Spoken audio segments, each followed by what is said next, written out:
Так, пока что.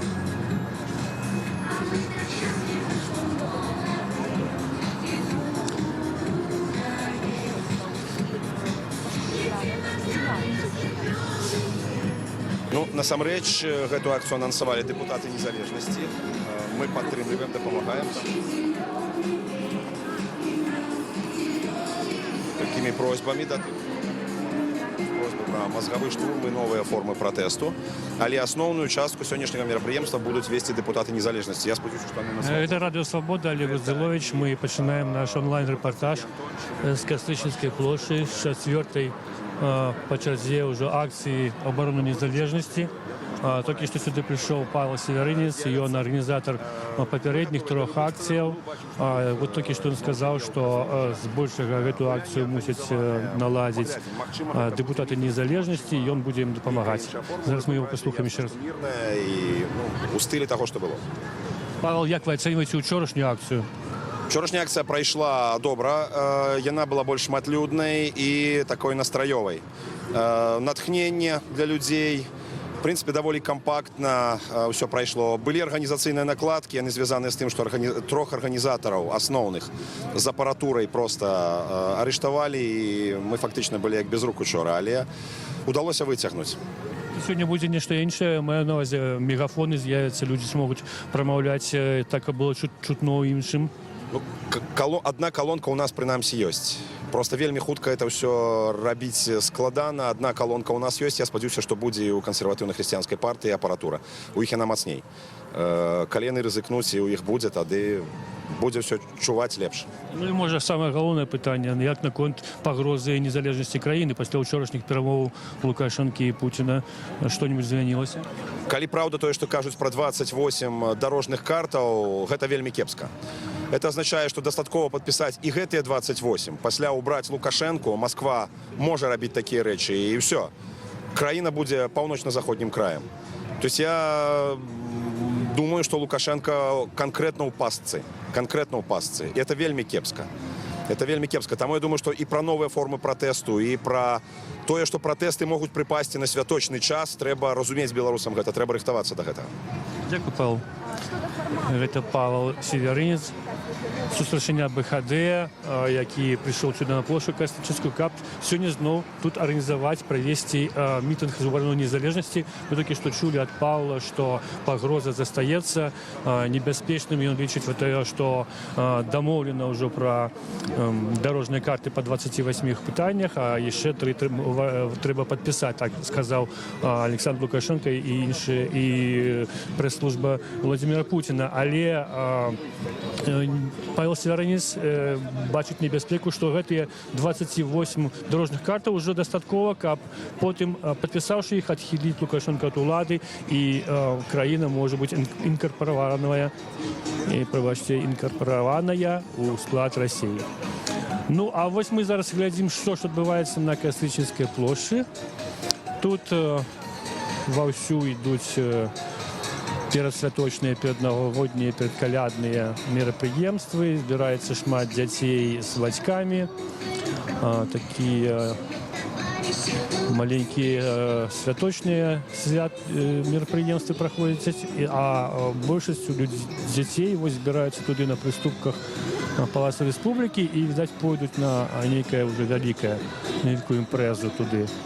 Ну і просто турысты, наведнікі прыходзяць на плошчу з дзецьмі, але прыходзяць ужо сюды і тыя, хто збіраецца прыняць удзел у акцыі у абарону незалежнасці. Вось малады чалавек са сцягам. Я ведаю, што ён учора браў удзел у акцыі, і ён прыехаў з Вілейкі. Добрый день, меня зовут Олег Зилович, Радио Свобода. И мы ведаем, что вы учора уже были. Вы приехали с Вилейки. Скажите, ласка, чему вы застались на сегодня? Потому что нужно отстаивать независимость нашей страны, продолжать до какого-то логического завершения. То есть пока есть силы, это наш конституционный долг сражаться за... Да, то есть любыми способами отстаивать независимость. Это остальное, как бы наша задача за человека, гражданина страны для отстаивания своего суверенитета первоначальное. Как вас зовут, пробачте? Андрей Кудик. Андрій, учора от я чув, як Павло Северинець запрошав тих, хто не має ночлегу, підходять, це питання буде вирішатися. Вам так допомогли, чи ви самі лутковались на ніч? Ну, я вчера успел, заранее купил билет и успел бегом, можно сказать, побежал, успел на последний поезд. Так ви проночували в Вілействі і вернулись? И сегодня снова с утра приехал сюда. То есть, как бы здесь как-то выкручиваюсь. То есть, я думал, может быть, людям немножко подальше. Ну, как бы, если бы у меня не получилось, я не успел, буквально за 5 минут заскочил на поезд. Ну, как бы тогда... Вам, певно, відомі виніки перемови Путіна і Лукашенка в Санкт-Петербургу. Що ви можете про них сказати? Ну, я не знаю, это нужно действительно в это вникать. Все конкретно, что они все равно, они что-то делают непонятно. Да, якобы из 30, 20... 31. С 31 3 только не приняли, но как-то мне очень сложно. То есть я не специалист, не пришел в этом вопросе, но я вижу, что они даже ничего не сообщают, они не спрашивают ни в СМИ, ничего. Мы вам все скажем, что вы нам скажете. То есть поставите перед фактом, это несерьезно, неправильно. То есть если наш общий дом, страна, Беларусь, мы должны как бы согласованно, быть какие-то свободные выборы, референдум, опрос у людей сделать. То есть что, например, я захожу к матери своей в спальню, просто живем в одной квартире, говорю: мама, что-то у нас страну слышала, то есть может потерять суверенитет. Что, как, почему, где? То есть ей вообще это... У меня же никто не спросил. Люди не информованные, Да, так? люди не информированы, то есть она не спросила, она и аполитична, но все равно ей это вот первая такая реакция. Меня же никто же не спросил. Даже вот таких аполитичных людей, вот это должно трогать то, что даже до того дошло, что уже Лукашенко даже не спрашивает, все решает сам единолично. Ольга Ковалькова, нагадаю вам, вчора на мітингу на площі Незалежності цитувала Конституцію і казала, що політика мусить бути проводитися публічно, бо головним носьбитом влади в Україні є народ, а не якісь структури владні. І ось що там зміниться, як ви думаєте? През які фактори може щось змінитися в цьому сенсі? Ну, мне ощущение, что, через фактор-то только один. Нужно, чтобы народ сам высказал, показал себя, отстоял свои права, отстоял свое право быть белорусом, гражданином, достойным гражданином своей страны. Иначе слишком... Именно народ, чтобы народ вышел и сказал, и как бы поднялись и начали немножко интересоваться своим домом, своей страной, своей политикой в этой стране. Ну, то есть политика тут такая простая пока, то есть ее вообще нету, просто хотя бы отстоять страну, как говорится. Люди должны это все сделать. Добре, дякую вам великий. Андрій, так? Так. Андрій один з перших, хто підняв сьогодні біло-червоно-білий стяг над Космічною площею, але вже зараз ми бачимо тут раз, два, три, 4, 5, 6, ще підходять молоді люди зі стягами, людей повеличується. Ну, покуль тут може бути чоловік 20-30 удільників непосередних, або журналістів і назиральників. Ну і кілька слов скажу про те, як працюють правоохоронники на цьому мероприємстві. Значить, по-ранейшему вокол удзельников акций будущих стоять люди цивільним з камерами. Ось я бачу, наприклад, знайомого міліціянта по праці в судах, він весь час, там таки буває Дмитрій, от він здимає так само, інші молоді люди в цивільному здимають. Обійшовши весь ці двори, прилеглі до Космічної площі, перед акцією, я побачив, що нема автозаків у дворах, нема какой-то великой техники, но, может, только пожарные машины, там бачу, вот внизу за Палацом Республики. Але на прилеглых улицах Карла Маркса, Кирова, есть некоторые спецмашины, такие невеликие бусики милицейские.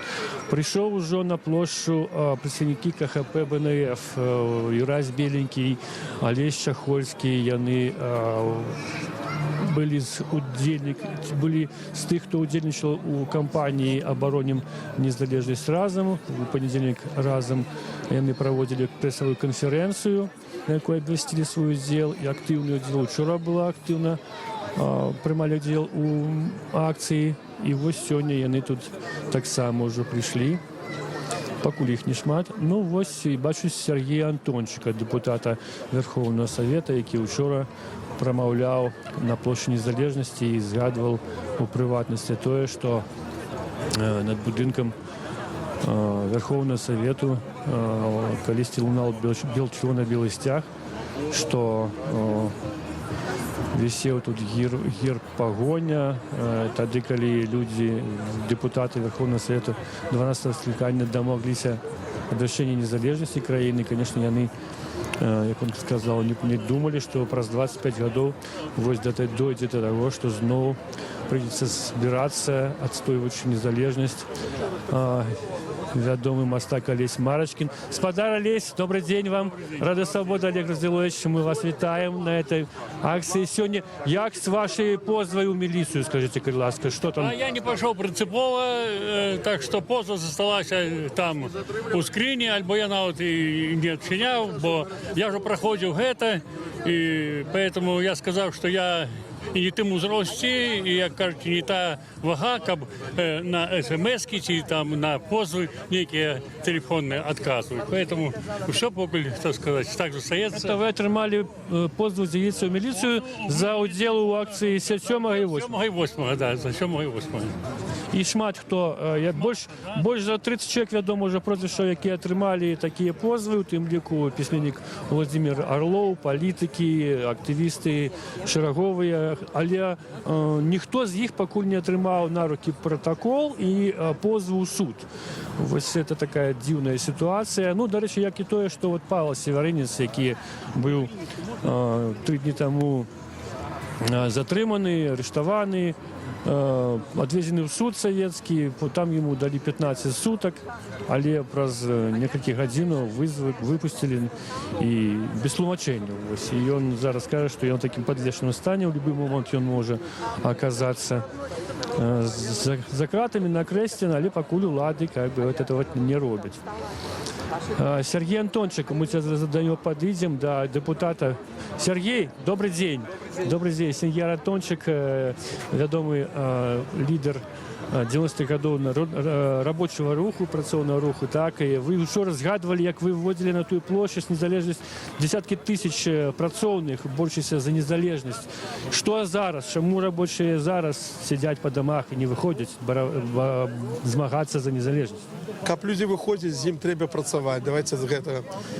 Я ведаеце, што вот наконт вот учорашняй ці 8-7, што сапраўды мы дачакались таких часоў, калі, ну, можна так даже Путин аб'яднаў беларускую апозіцыю. На самай справе зараз людзі разам і з партыю, і з розных других структур. І гэта вельмі важна. Гэта вельмі важна. Гэта першы крок да таго, каб выходзілі людзі. Бо калі людзі бачылі, што апозіцыя раз'яднаная, што няма агульнай стратэгіі паводзін, то чаму людзі павінны выходзіць? Гэта зразумела. Калі эліта разбураная, то грамадства разбурана ў Кубе. Вот гэта трэба разумець. Зараз пачаўся гэты працэс. Вельмі шмат робіцца, падрыхтавана праект. Ну, можа не дзякуючы Путіну, а насуперак Путіну? Не, я Плуральна выязджаеш. У тым сэнсе, што калі рускія напалі на Украіну, яны сплацілі нацыю супраць агрэсара. Гэта кажуць самі украінцы. Таму у гэтым сэнсе я кажу о тым, што вот гэта небяспека, якая навісла на нашай незалежнасці, она аб'ядноўвае людзей з рознымі палітычнымі поглядамі. І гэта, мне здаецца, вельмі важны працэс. І он пачаўся. Сярод рабочих, на вашу думку, ну, вот прага да незалежнасці краіны, яна засталася ці не? Ці так все размыта некімі эканамічнымі патрабаваннямі, цяжкім жыццём, змаганнем за это 500 рублёў сярэдняга заробку, і людзі пра это не думаюць? Ведаеце, што я хочу сказаць? Я вот верую і ведаю пра тое, што большасць людзей хоча жыць у сваім доме. Кожны, незалежна рабочы, нерабочы. Іншая справа, якія матывы павінны быць, каб яны выйшлі сюды. Афіцыйная прапаганда гэта так падае, як быццам, ну, некая эканамічная інтэграцыя, там тое сёе, што будзе цёпла ў хатах, што будзе лепш і так далей. Вот гэта маніпуляцыя, гэта дымавая завеса над паглынаннем, яна дзейнічае на людзей. Многія гэта не разумеюць. Таму трэба працаваць з людзьмі. Але і рабочыя, ці сяляне, ці інтэлігенцыя, ці настаўнікі, ці там чыноўнікі, дык даже міліцыянты, яны ўсе б хацелі жыць у сваёй незалежнай краіны. задача для ўсіх апозіцыйных сілаў структуры. Якім чынам гэты месседж данесці да ўсіх грамадства. Чаму Беларусь лепш? Чаму эканамічная мадэль, якая дзейнічае зараз, яна не беларуская, яна чыста расійская, калі няма закона, калі чыноўнік вырашае ўсё. Гэта чыста мадэль расійскай імперіі, і таму мы не жылі ні разу яшчэ па-беларуску. Мы ні аднаго дня не жылі па-беларуску. Мы не адчувалі глыбіну нашай краіны, нашай ментальнасці, нашых здольнасцей. І таму вот гэта самае галоўнае сёння давесці гэты месседж народу, што мы павінны пабудаваць сваю краіну. І вот тады мы ўбачым, якая вялікая каштоўнасць для нас гэта беларуская незалежнасць. Можа тады вот некалькі гадоў з 91 по 94, калі ў старшынём Верховнага Свету быў Станіслав Шушкевіч, можа крыху па-беларуску жылі, не? Я думаю, что только, ведаеце, калі мы столько гадоў былі як калоніі Расійскай імперіі, потым Расійская імперія аддзел адзення Савецкага Саюза, і 2-3 гады недастаткова дзеля таго, каб вот адкрыліся гэтыя энергетычныя каналы, сацыяльныя каналы той стваральнай энергіі, якая ёсць і назапасваецца ў любым народзе. 2-3 гадоў было вельмі мала. Прычым нам трэба было будаваць не толькі эканамічныя стасункі, а ў першую вяртацца да ментальных каранёў, да мовы, да ўсё. Ні адной нацыі, ні эстонцам, ні літоўцам, ні палякам, ні перед імі не стаяла такая вельмі важная задача. Я згодны з вами, так. Была і культура, і была нацыянальная свядомасць. У нас... Сергей, вы будете тут выступаць сёння яшчэ, так? Бо сёння арганізатары вызначылі гэты дзень як дзень стваральнікаў незалежнасці, так? Дэпутатаў незалежнасці. Пытанняў.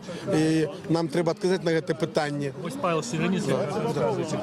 Падыдзем да яго. Мы яе падтрымліваем. Мы тут таксама. Пра план акцыі будзе сказана пазней. Яшчэ раз нагадаю, што мы працягваем тую серію акцыю, якая пачалася 7-8. І сёння будзе акцыя чарговая. Таму што праблема нікуды не дзелася. Таму што па словах Лукашэнкі і людзей, якія у нас адказваюць за гэтыя перамовы, быццам бы 28 дарожных картаў падпісана. Это вельмі кепскія дакументы насамрэч. Это дакументы, якія афармляюць паглынанне Беларусі, і таму, нягледзячы на ўчорашнюю шматлюдную акцыю, калі выйшлі тысячы людзей, нам патрэбна працягваць гэты супраціў. Нам трэба і нарошчваць вулічныя акцыі, і шукаць новыя формы. Таму мы будзем прасіць і моладзь, якая тут ёсць, і людзей творчых, людзей крэатыўных уключацца ў гэтую справу.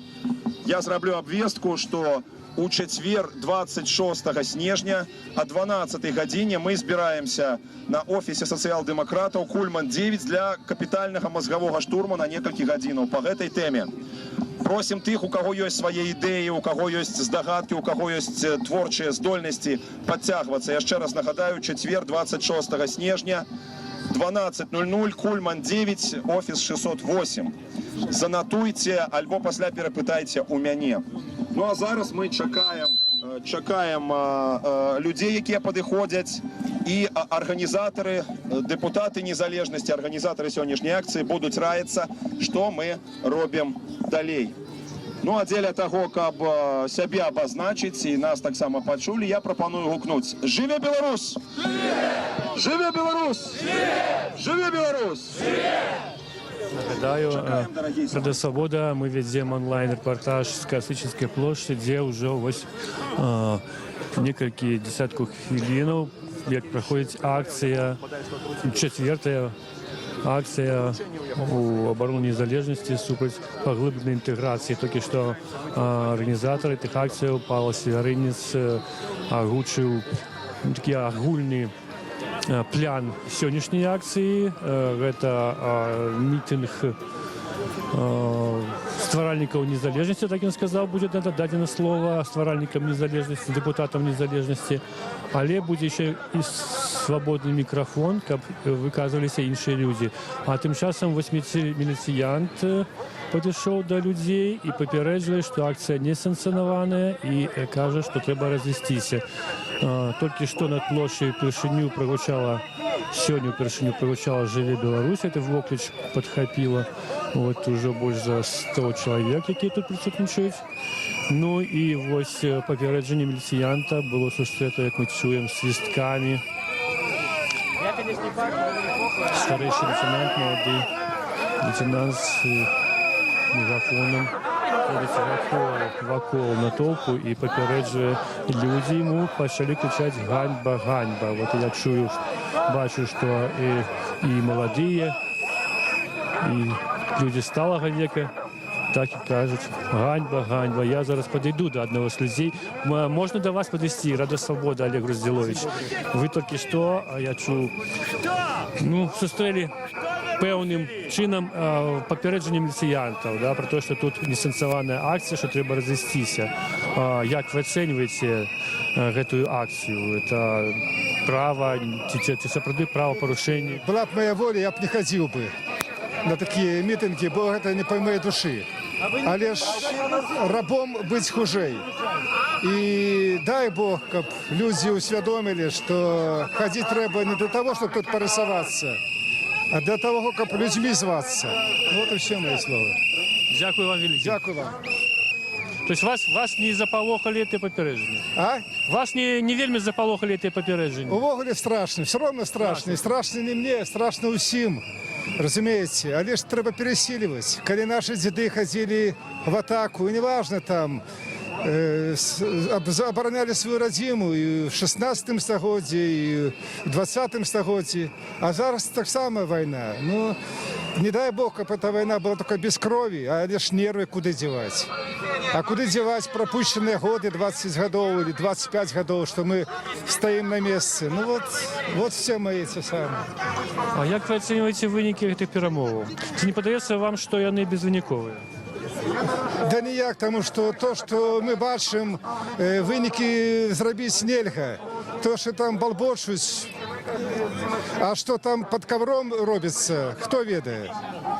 Тому я не рабіў таких выснов, але добра чакаць няма магчымасці.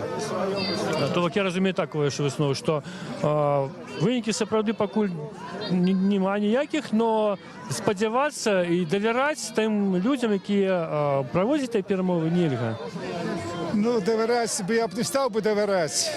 Я их не ведаю увогуле. То, что нам картинку показывают про министров, все это одно, а что на самой справе, Бог его ведает.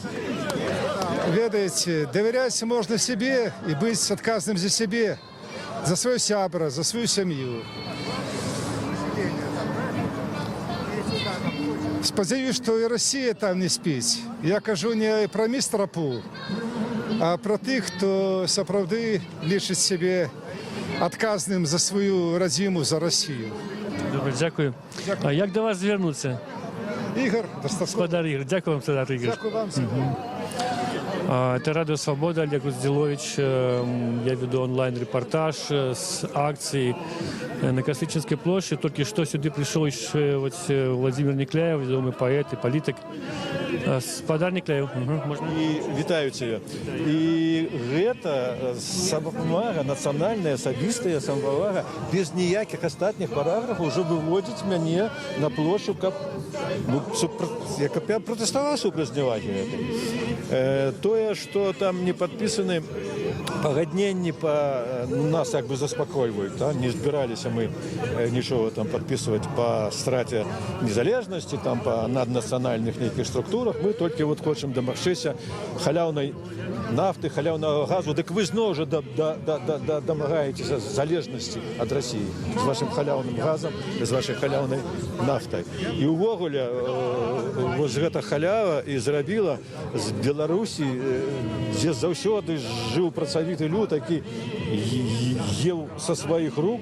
Ну вось тых, хто яны ёсціка, тых, хто сёння не прыходзіць на гэтыя акцыі, бо вот гэты кавалак халяўны хлеба яму даражэй за тое, што ёсць свядомасць, нацыянальная годнасць.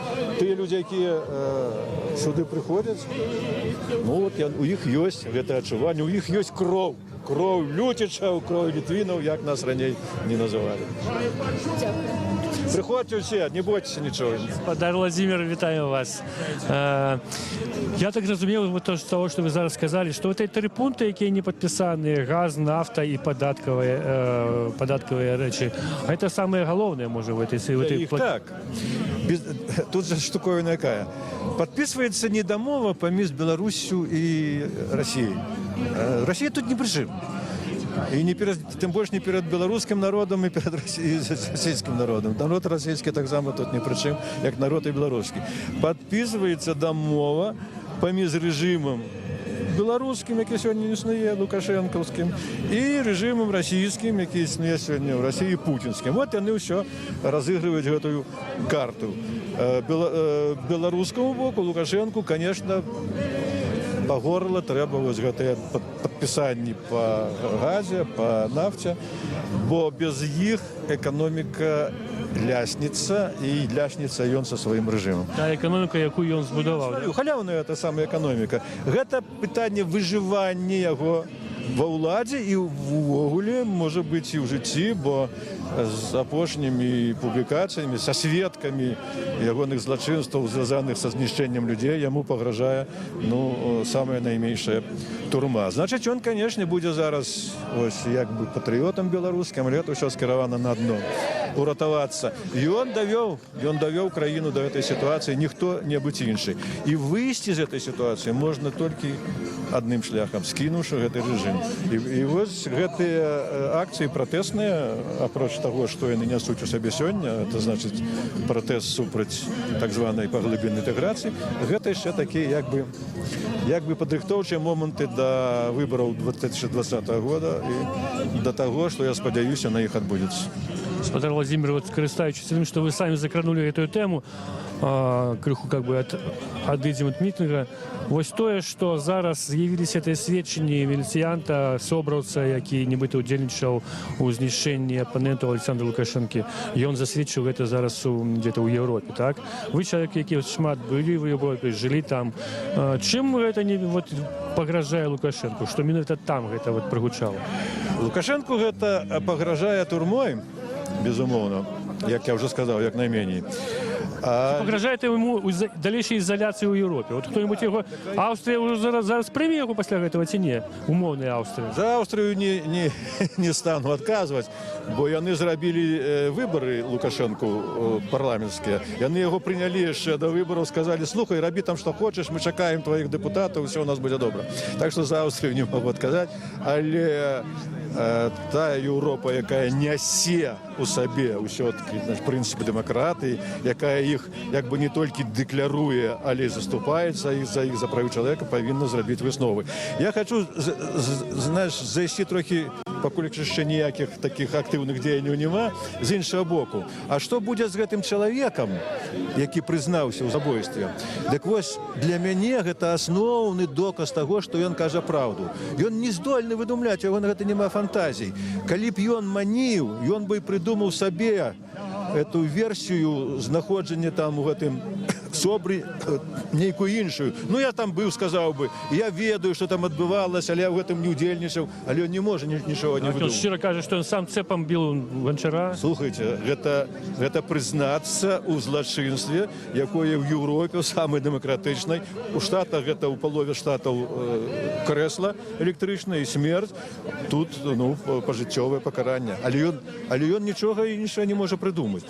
Дык вось гэта для мяне галоўны доказ таго, што так і было. Усе гэтыя страшылкі, я не верыў, што там ім рукі, ногі рэзалі. Не, скуру жывых здзіралі, не. Вось так і было, паклалі людзей на зямлю і са спіны, у сэрца. Так проста і бесчалавечна. Абсалютна. Проста трэба было забіць. У мяне ёсць версія, чаму менавіта іх забылі. Яна не толькі не толькі палітычныя, але і як бы крымінальныя, звязаныя з грашыма, якія хацелі ў іх забраць. Гэтая самая бандыцкая ўлада хацела ў гэтых людзей, у Красоўскага, перш за ўсё, забраць. Але я не магу пакуль агучваць, бо я так бы ланцужок ёсць, але адного звяна ў мяне яшчэ там не хапае. Дык вось мяне здзіўляе, што і хто? Нашы вот разумнікі, аналітыкі з этой усе нашы.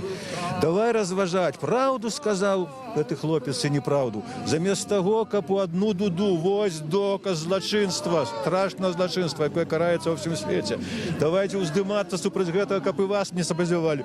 Не, вот глядзіце там, што вы мне паказваеце, якія вы разумныя. Вы гэтаксама гадаеце, значит, там на этой кашы ці на гушчы, як любы абыватель у любой хаце на кухні са сваёй жонкай. Это просто мяне это, не ведаю, просто. Але, спадар Владимир, вас задавальняе тое, што ўсё ж такі вот сёння, учора людзі і лідары апазіцыі аб'ядналіся вакол гэтай тэмы нарэшце. Дарэчы, гэта адзінае, што мяне ўсцешвае, што ўпершыню я ўбачыў людзей, якія ніколі нідзе разам не сустракаліся на плошчы. КХП, БНФ, і БХД, і інші, да, ЮГП. Гэта неяк дае надзею на тое, што пад выбары все-таки выйдуць на адзіную праграму, на адзінага кандыдата, што неабходна просто зрабіць, каб быў нейкі поспех на тых выбарах 2020 года. А вы збіраецеся ўдзельнічаць у наступных выбарах прэзідэнта? Як кандыдат не, мне это ахапіла. Я зараз наўмысна прыехаў са Швецыі, каб удзельнічаць у гэтай пратэснай акцыі, каб я не магу дапусціць пісаць, сядзець у Швецыі паэмы, раманы, а тут будзе прападаць Беларусь. Выдатныя версіі апошнім часам вы пішаце, выдатныя. Дякую. Вы так лёгка апранутыя, может быть, вам... Да? Ну, добра, тады, каб все прайшло. Это моя курточка плошчы. Тая самая, я яе не меняю, дякую. Всего найлепшего.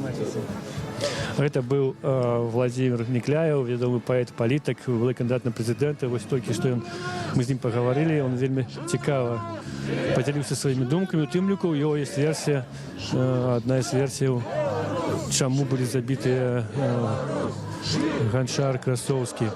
Ён абяцаў потым ёй падзяліцца, пакуль дастаткова доказаў, кажа, няма. Тым часам, пакуль мы размаўлялі з Владимиром Некляевым, група мітынгоўцаў рушыла как бы да левага краю прыступак Палацу Рэспублікі. Магчыма, тут адбудзецца мітынг. Каля елкі працягваюцца спевы пераднавагоднія. Бацькі з дзецьмі ідуць на навагоднія мерапрыемствы ў Палацы Рэспублікі, і мітынгоўцы вырашылі не замінаць ім. Так оно і, в прынцыпе, адбываецца. Па маіх так вот назіраннях, то тут прыкладна столькі людзей, колькі было 7 снежня, калі пачыналася вот эти акцыі супраць паглыбленай інтэграцыі. Павел Севярынец зноў з мікрафонам. Складанасці, Павел Севярынец тлумачыў нам, што складанасці возніклі, мы іх адчулі учора, не працягваюцца сёння з мегафонамі. Вот Севярынец тлумачыць. Евген Афнагель, Денис Урбанович, Максим Винярский. Давайте разом запотребуем свободы для их. Урбановичу! Свободу! Винярскому! Свободу! Афнагелю! Свободу! Политвязням! Свободу! Белоруссии! Свободу! Живе Беларусь! Живе Беларусь! Живе Беларусь! Гадаю, цягам некалькіх дзён, 19-го літаральна, спачатку Урбанович раніцай, потым Вінярскі і Афнагель былі захопленыя супрацоўнікамі міліцыі, затрыманыя супрацоўнікамі міліцыі, прабачце. Іх вельмі хутка судзілі, далі ім па 15 сутак, і яны зараз знаходзяцца на Крэсціна. Мы зачитываем цитаты с Конституции Республики Беларусь. Это галоўны закон сённяшняй дзяржавы. У мяне просьба асабліва уважліва слухаць гэтыя артыкулы тых, хто ў форме і ў пагонах. Дзяржаўных службоўцаў, Павел Северинец зараз процитуе Конституцию Беларуси. калі ласка, слухайце, таму што гэты асноўны закон вышэй усіх падзаконных актаў, загадаў і распараджэнняў. Артыкул 1 Конституцыі Рэспублікі Беларусь. Республика Беларусь – унитарная, демократичная, социальная, правовая держава. Республика Беларусь володая вершенством и полнотой улады на своей территории, самостойно осуществляя внутреннюю и внешнюю политику. Республика Беларусь, обороняя свою незалежность и территориальную целостность, конституционный лад, забеспечивая законность и правопорядок. Артикул 3. Адзінай крыніцай дзяржаўнай улады і носьбітам суверэнітэту у Рэспубліцы Беларусь з'яўляецца народ. Артыкул 9. Тэрыторыя Рэспублікі Беларусь з'яўляецца натуральнай умовай існавання і прасторавай мяжой самавызначэння народа, асновай яго дабрабыту і суверэнітэту Рэспублікі Беларусь. Территория Беларуси одиная и неотчуждальная. Артикул 57. Оборона Республики Беларусь – обовязок и священный долг громадянина Республики Беларусь. И нарешті артикул 356 пункт 2 Криминального кодексу Республики Беларусь. Здрада державе. Здрада державе, здійсненая службовой особой, якая займае адказную пасаду, ці на якую распаўсюджваецца статус военнослужачага, караецца пазбаўленнем волі на тэрмін ад 10 до 20 гадоў са штрафам альбо без штрафу. Гэта Конституція і законы Республікі Беларусь. Жыве Беларусь! Жыве Беларусь! Жыве Беларусь!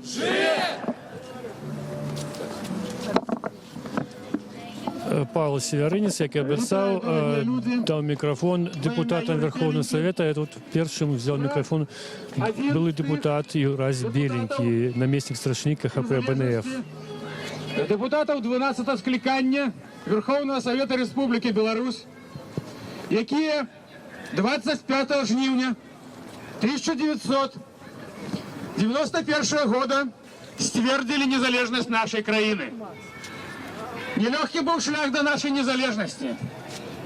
За нашу незалежность пролили кровь, отдали жизни многие наши выбитные белорусы.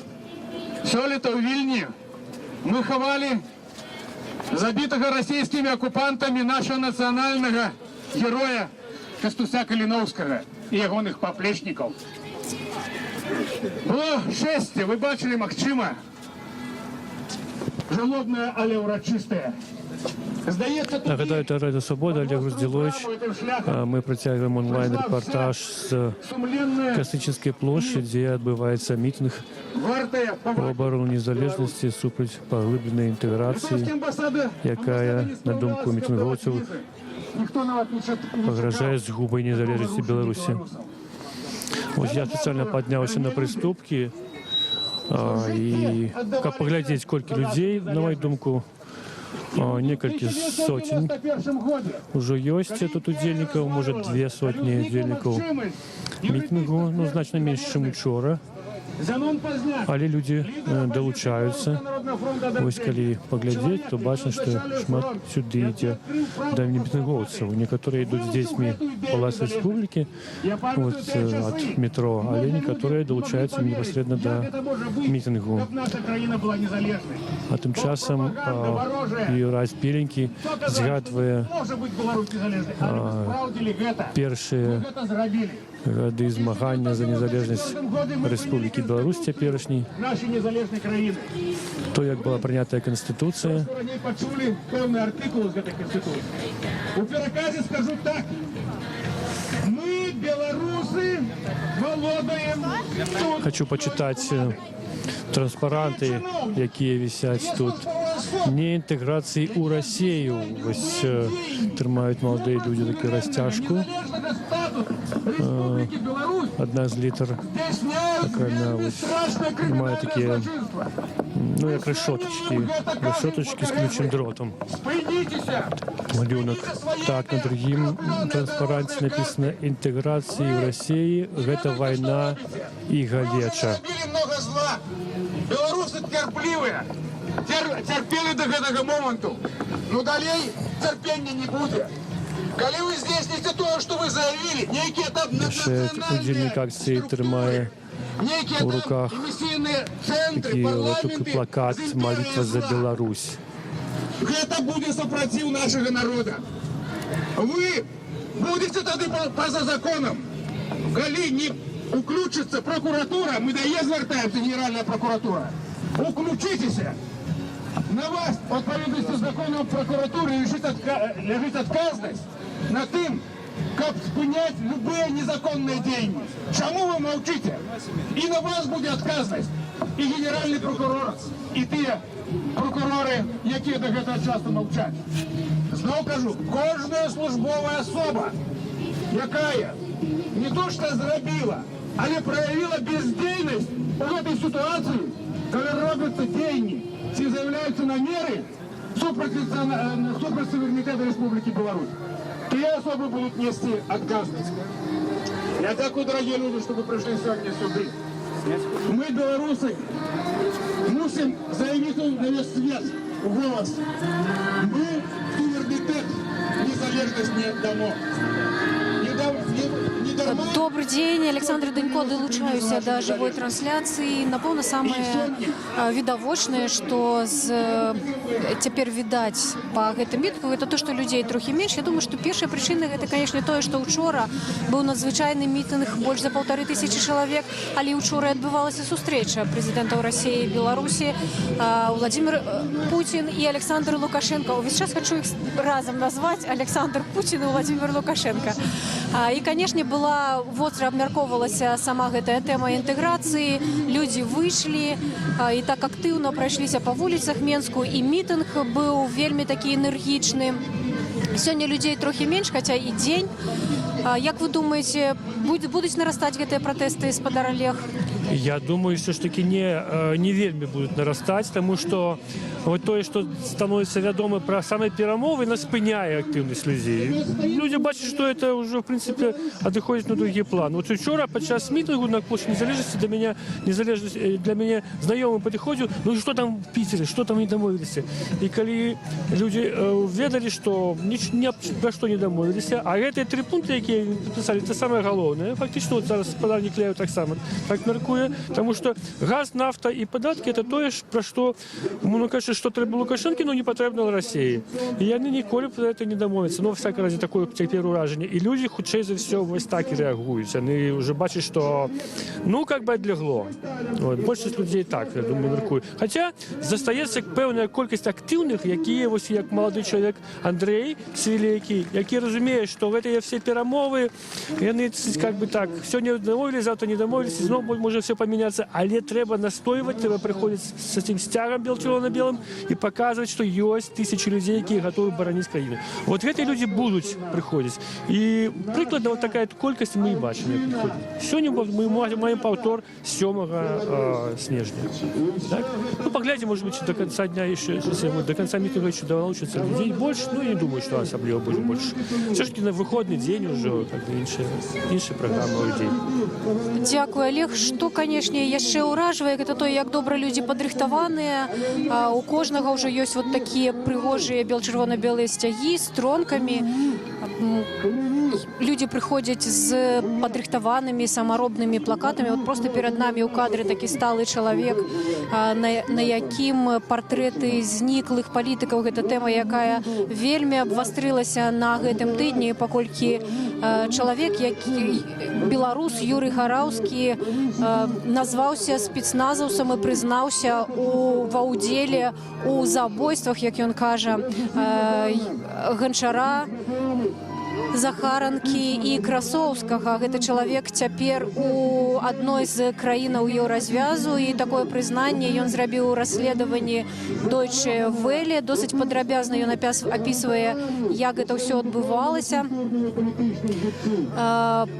Кажа таксама, што кіраваў гэтым атрадам, які удзельнічаў у знішчэнні палітыкаў Дмітрий Павліченко. Гэта дзейсны.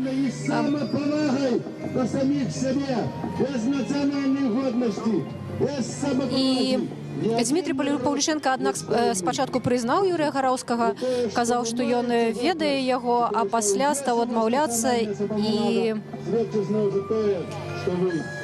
што давялося самому Гараўскаму пасля абскарджваць. Аднак у інтэрнэце знайшоўся відэазапіс 20-гадовага Гараўскага, дзе ён прадстаўлены як адзін з членаў спецыяльнай часткі СОБРа. Гэта якраз такі згадвае плакат, які мы недаўна бачылі. Нацыянальных герояў каліноўцаў. Цяпер выступае Уладзімір Некляеў, былы кандыдат у прэзідэнты. Ён таксама быў у нас у жывым эфіры. І выйшаў першы. Гэта я, сказаў ён. Учора з прадстаўнікамі моладзевага блоку абмяркоўвалі, што фармат традыцыйнага шэсця і мітынгу можа быць не вельмі прыцягальны для маладых удзельнікаў. Сёння іх сапраўды не так шмат.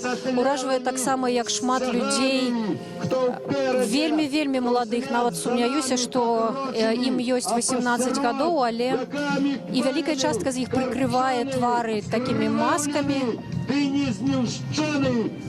Гэта робіцца відавочна дзеля таго, каб пасля немагчыма было праваахоўным органам, ці прынамсі, каб цяжэй было праваахоўным органам ідэнтыфікаваць гэтых людзей. Бо шмат хто распавядаў, што калі актывістаў выклікаюць у міліцыю, каб прад'явіць ім абвінавачанне ў тым, што яны ўдзельнічалі ў несанкцыянаваным мерапрыемстве, паказваюць іхныя фотаздымкі. Ну і здымаюць тут вельмі актыўна. Супрацоўнікі ў цывільным падыходзяць, проста ў твар накіроўваюць камеру.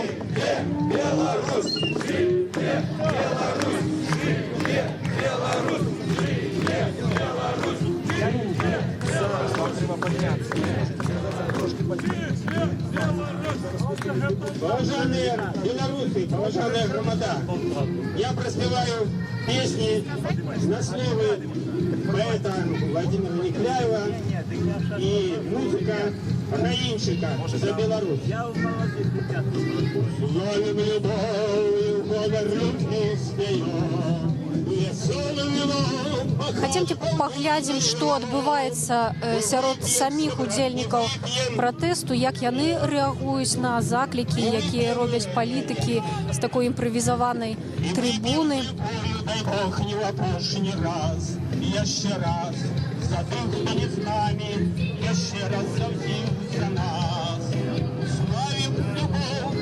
Добрый день, а можно с вами поговорить? Чему? Ну вот скажите, что для вас незалежность? Не знаю, не могу вам ответить красиво. Скажите, як можете. Все, что вы скажете, будет пригоже. За меня. Скажи за меня. А чырвона-белы сцяг у вас дома захоўваецца? Так? А чаму вы полічылі, што трэба яго сёння сюды прынесці? Тому што гэта наш нацыянальны сцяг, які быў да таго, калі Лукашенко яго змяніў на свой уласны. Я лічу, што гэта наш нацыянальны, а не той, які цяпер ёсць у нас у грамадзянскі. А про интеграцию с Россией что думаете? Что? Про интеграцию с Россией что думаете? Ну, я супраць. Я лічу, што нам трэба сохранить нашу незалежность, наш суверенитет, потому что мы вольная краина, и мы николи не должны быть колонией российской и ее часткой. Дякую велике. Вось спадарыня трымае добрый день. А можно до вас звярнуцца? Покажите нам плакат, за якім вы пришли. А ў чым вы бачыце небяспеку такую у інтэграцыі Беларусі з Расіяй? Бо ўсе ж кажуць, што гэта толькі эканамічная эканамічны саюз, што будзе лепш Беларусі жыць, што будуць лепш працаваць прадпрыемствы, цана будзе меншая на камунальныя паслугі ў тым ліку. Мне цяжка, конечно, это сказать, но адкуль яна лепшая будзе? Мы ж у Советском Союзе жылі з Расіяй, мы ведаем, што такое Расія. Вот. Чаму сёння яны пачынаюць на наши прадукты вот як-то вот такие, як скажем, націск і не ведаю сказать. Я ведаю, што путінская Расія это дыктатура. А калі дзве дыктатуры разам аб'яднаюцца, то што ад гэтага добрага будзе? Там таксама насельніцтва беднае. І калі два бедных аб'яднаюцца, думаеце, у іх торба будзе лепшая, толькі будзе матак болей. А потым трэба сказаць яшчэ вось пра што. Што пастаянна путінская Расія з кімсьці варагуе, у яе пастаянна дзесьці нейкія інтарэсы. То вайна ў Чечне. Не ў Чечне, так это ў Сірыі вайна. Кім будуць затыкаць, так сказаць, канешне, нашымі хлопцамі. А па-другое, хто вам сказаў, што ў нас сёння Беларусь незалежная? Калі стаяць расійскія базы, якая ж тут незалежнасць? Калі сёння будуецца АЭС на мяжы з Европай па расійскім праекце, якая тут можа быць незалежнасць? Хіба ёсць у нас незалежнасць? Я лічу, што гэта пакуль проста, не то, што імітацыя незалежнасці, но гэта не поўная незалежнасць. Вось. І, на жаль, я не ведаю, што і як будзе, но пакуль наш народ у нейкім сне страшным, і пакуль вот, конечно, не губляем надзеі, не губляем волі, конечно, не губляем і лічым, што Бог не дапусціць. Калі ён нашу краіну стварыў, вот глядзіце, вот незалежнасць адбылася на пачатку 90-х. Наша Рэспубліка Беларусь паўстала. Для нас, для мяне была нейкая нечаканасць, правда? Што мы зрабілі, каб яна паўстала? Ну так, мы, вот, которые тут, мы ходили на мітынгі там, мы стали супраць путча, было такое. Але ж не было таких ніякіх там, актыўных, вялікіх нейкіх дзеянняў, там нейкая падпольна, зразумелі вы все. І тут бац, у нас незалежнасць. Фактычна, як міласць Божая. І калі Бог нам явіў такую міласць, трошки больш за 200 краінаў у свеце, так?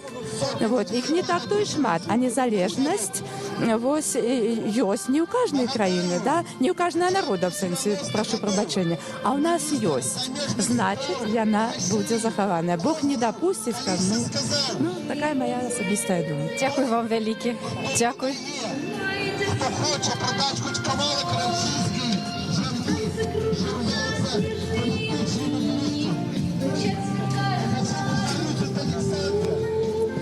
подумай, что будут думать у российских кабинетах, коли наша группировка сдасть нашу группировку. Учора падчас мітинга І6 было два, прынамсі, выпадкі, якія я памятаю, якія удзельнікі праінтэрпрэтавалі як правакацыю. Спачатку падышоў такі дзіўнаваты і, можа быць, нават не зусім цвярозы малады чалавек у касцюме Дзеда Мороза.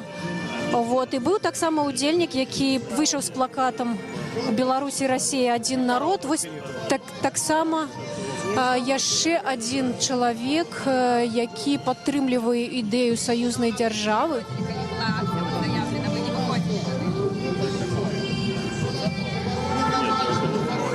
Скажите, коли ласка, есть у вас поплечники, кто-то один? Есть, но в данный момент кто-то работает, кто-то отсутствует, то есть они не смогли сегодня присутствовать. Понимаете, не все же работают по 5 дней в неделю, кто-то работает и по субботам, то есть они не смогли просто найти время, к сожалению, хотя хотели, но не смогли.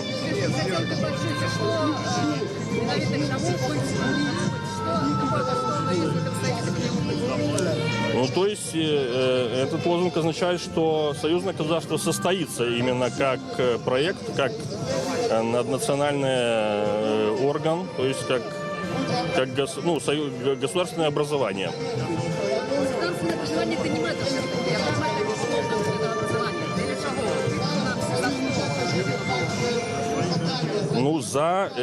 Я выступаю за интеграцию России и Беларуси, то есть в одном едином союзном государстве. А чым лепш будзе? я на какой вопрос ответить? Так это один и тот самый, одно и то самое питание. Чем союзное государство, держава, для чего оно вам потребно? Ну, я уже отвечал здесь другому журналисту на этот вопрос, на такой же. Я считаю, что Беларусь приобретает в связи с этим новые возможности. Она прирастает новыми территориями. Это не Россия поглощает Беларусь, это Беларусь прирастает новыми территориями и новыми возможностями открываются перед ней.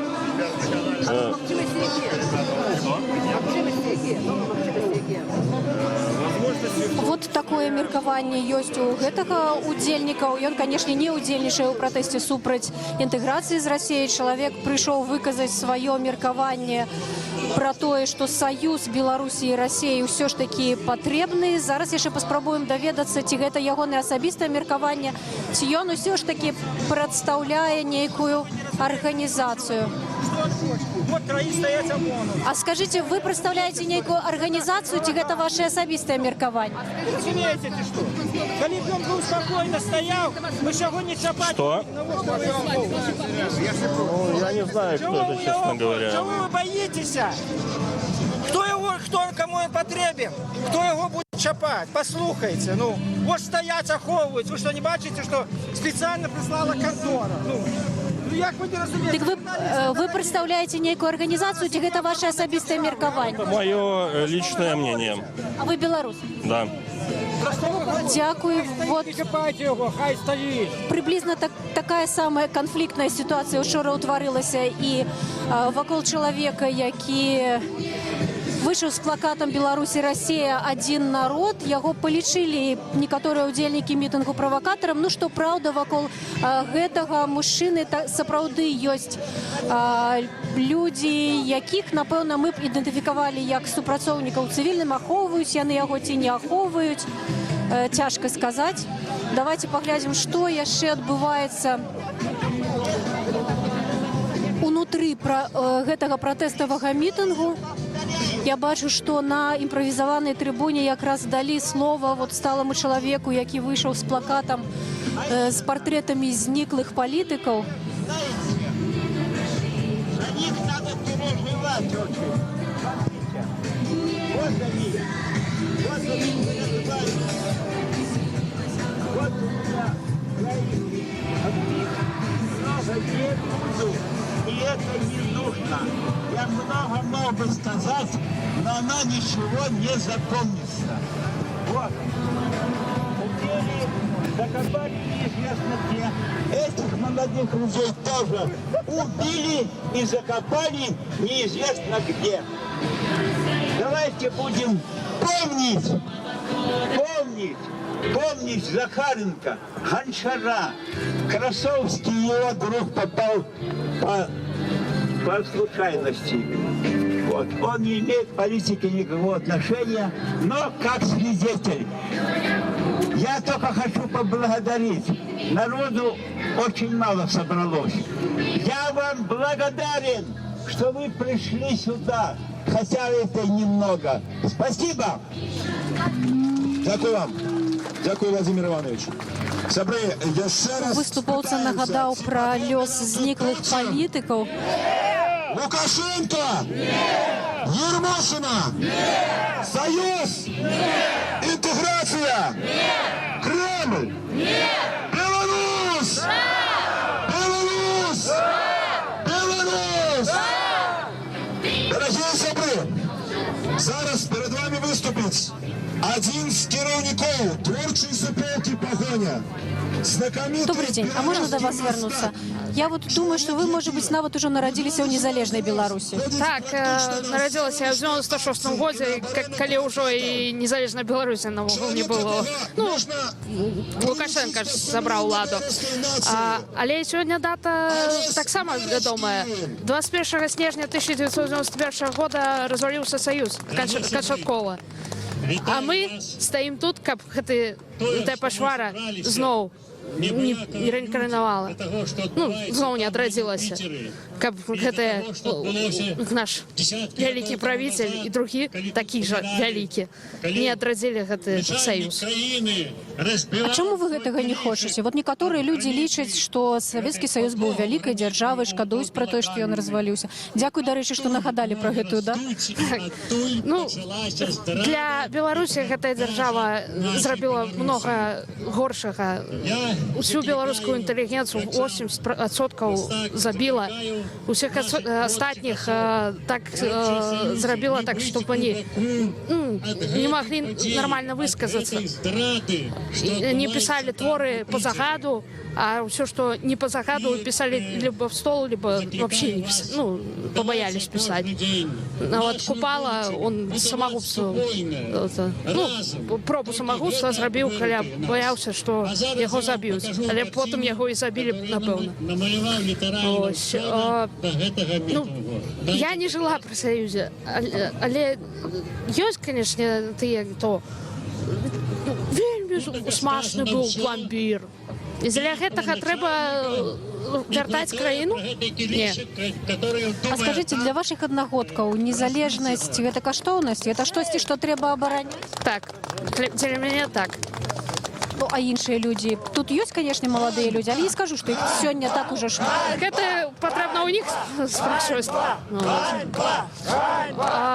для мяне так. Калі ўсё ж такі незалежнасці у нас забяруць, я, напэўна, буду і сражацца за неё. Так. Ну, страляць з рок не пазволіць, як смагу, памогу. Дзякуй вялікі. Дзяўчына, якая нарадзілася ўжо ў незалежнай Беларусі, працягваецца мітынг на такой імправізаванай трыбуне на прыступках Палаца Рэспублікі. Цяпер выступае Алена Толстая, прадстаўніца руху салідарнасці разам. Яна таксама была кандыдаткай у дэпутаты Палаты прадстаўнікоў на выбарах, якія адбыліся ў лістападзе. Руйнували білоруську економіку, білоруські підприємства, білоруську медицинну едукацію.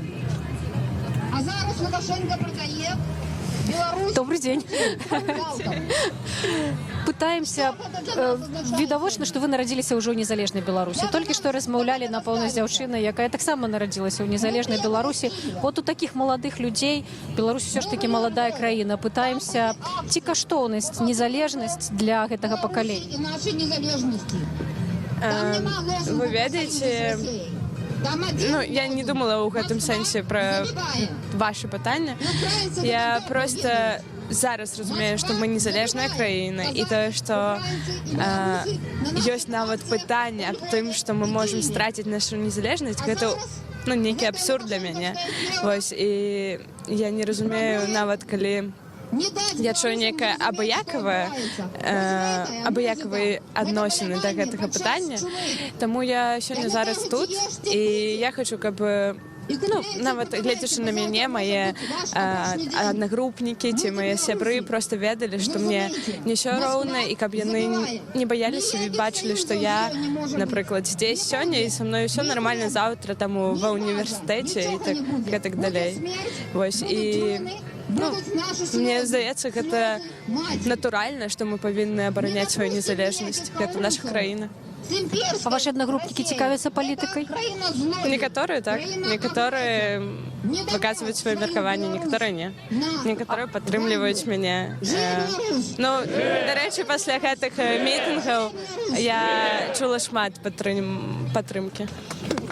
Просто ёсць такое меркаванне, што вот маладыя людзі і беларусы, яны ў такой расійскамоўнай прасторы знаходзяцца, што яны чытаюць расійскія СМІ, глядзяць расійскія тэлешоу, глядзяць расійскія серыялы. Ёсць такое? Для іх вот як бы інтэграцыя з Расіяй гэта ўжо нічога не натуральнага, гэта ўжо знаёма для іх. Не, я не думаю, што гэта што яны глядзяць расійскія шоу у сэнсе, каб жыць у Расіі. Ну, гэта не так. Я ведаю, ну, на мой погляд, маё асяроддзе гэта зразумела тыя, хто разумеюць, што з Расіяй нашы адносіны калі павінны быць, але такія натуральныя суседзі і нічога больш. І ўсе разумеюць, што адбываецца ў нашай краіне, што адбываецца за мяжой. І, канешне, некаторыя большасць з іх размаўляе на рускай мове, і яны могуць не ведаць беларускай, или ведаць дрэнна, або так. Але гэта не паказчык таго, што ім ўсё роўна. Яны просто не маюць магчымасці, каб размаўляць кожны дзень на беларускай мове, таму што ва ўніверсітэце мы вучымся на рускай. Вось. І некаторым проста складана пачаць размаўляць. Яны не ведаюць з кім, не ведаюць у якіх абставінах. Калі б у вас Александр Лукашенко спытаўся, як вас зваць? Ганна. Ганна, вот Ганна, што рабіць? Аб'ядноўвацца з Расіяй, аб'ядноўвацца з еўразвязам, ці проста каб Беларусь ні з кім не аб'ядноўвалася, а была б незалежнай? Што б вы, Ганна, параілі? Вы ведаеце, што на самай справе я думаю, што свой шлях такі без аб'яднанняў, ён самы натуральна, што правільны, але мы разумеем, што без падтрымкі заўсёды складана. Но я лічу, што інтэграцыі такой не павінна быць. Ну, нават зараз, калі мы разглядаем інтэграцыю з еўразвязам, ну, навошта? Проста добрыя нейкія абставіны з нашымі суседзямі. Ось так. Дзякуй вялікі. Вось такая парада ад Ганны. А скажыце, а вам в універсітэце не казалі, што вот, будуць акцыі, не хадзіце, яны не дазволяць? Нет. Дзякуй. Працягваецца мітынг праціўнікаў супраць паглыбленай інтэграцыі з Расіяй. Гэта ўжо чацверты у шэрагу такіх тэматычных мітынгаў. Першыя адбыліся 7-8 снежня. І учора быў самы масавы, больш за 1500 чалавек удзельнічалі ў ім. Ён пачаўся вот тут, вот таксама на Кастрычніцкай плошчы, і быў далей арганізаваны ў выглядзе шэсця.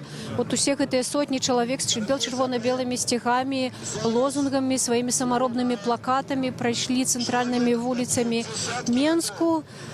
Каля 3 гадзін гэта ўсё цягнулася, пасля вярнуліся сюды ў цэнтр, і была спроба ўтварыць ланцуг незалежнасці. Некалькі дзесяткаў чалавек, напэўна, ў ім удзельнічалі. А сённяшні мітынг, ён праводзіцца дэпутатамі незалежнасці. Гэта тыя людзі, якія ў 90-м, 91-х гадах якраз такі спрыялі таму, фактычна зрабілі тое, каб Беларусь заканадаўча стала незалежнай краінай. Некаторыя з іх выступаюць таксама сёння з трыбуны, як, напрыклад, дэпутат Сергей Антончык, былы дэпутат Верховнага Савету Сергей Антончык, Юрий Беленькі. Зараз некалькі тільки прикладів прилітав економічної окупації. То што мы страцілі? Сёння людзей ўжо не так шмат. Вырашылі арганізатары адмовіцца ад шэсця, і сама гэтая акцыя праводзіцца ў такім традыцыйным фармаце мітынгу. Абяцалі, праўда, свабодны мікрафон, але пакуль што выступаюць у асноўным арганізатары і запрошаныя імі людзі.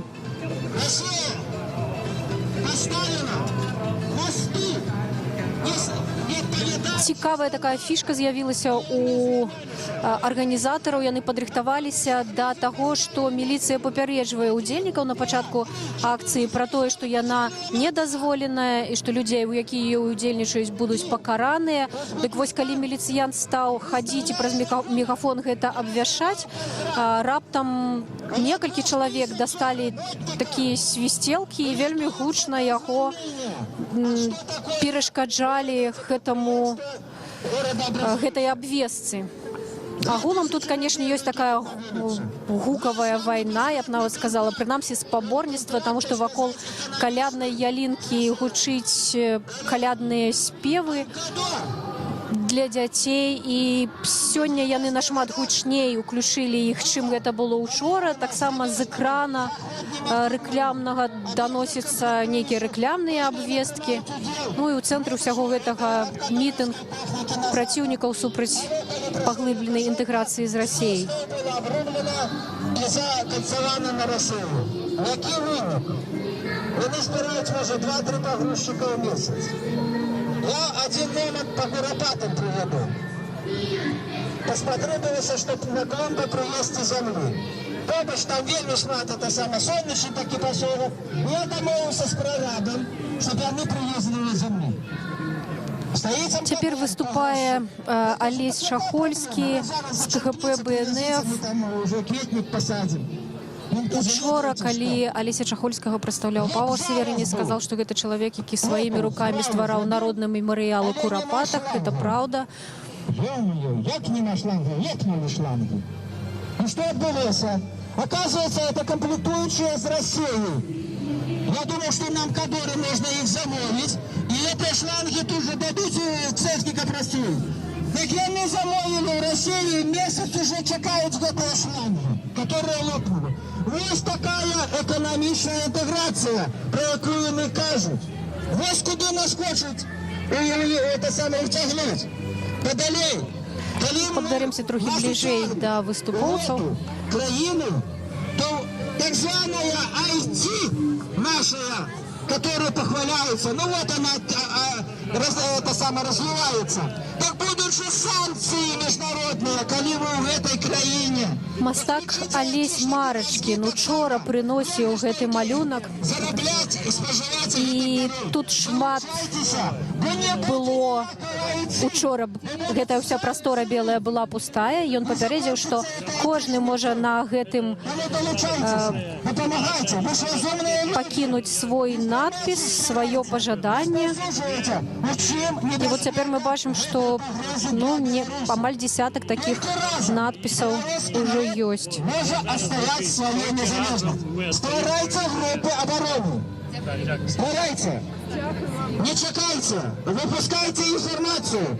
Зараз на белорусской солидарности заходите на этот интернет-сайт и берите в PDF улыбка. Не интеграции в Россию. У каждого есть принтер, у каждого есть друкарка. Друкуйте, раздавайте, расповсюдживайте. Не чекайте никаких команд с центра.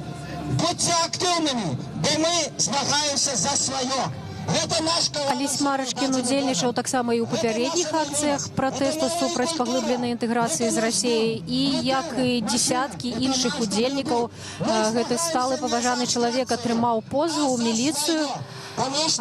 Таксама такую позву атрымаў і першы амбасадар Беларусі ў Нямецчыне гаспадар Садоўскі, які вельмі незвычайным чынам адрэагаваў на тое, што адбываецца у Беларусі вакол гэтых пратэстаў, вакол інтэграцыі, і зрабіў такі іранічны заклік, з лістом звярнуўся да тых, хто жадае інтэграцыі, да тых, хто забяспечвае гэтую інтэграцыю. Чацвёрты дзесятак вядзе змагання праз турмы і галадоўкі, які быў адным з кіраўнікоў Беларускага народнага фронту, а зараз заснавальнік і кіраўнік руху солідарнасці разам Вячеслав Сіўчык.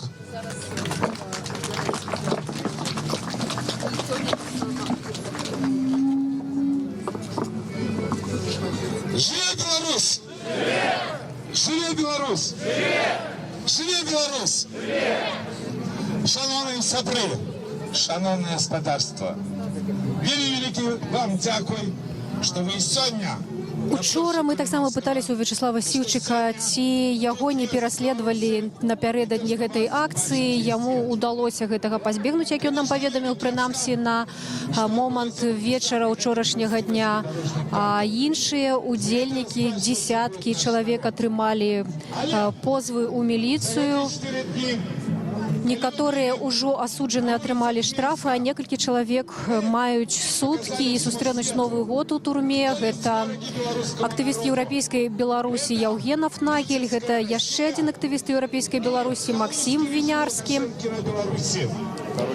І гэта прадстаўнік маладога фронту Дзяніс Урбанович.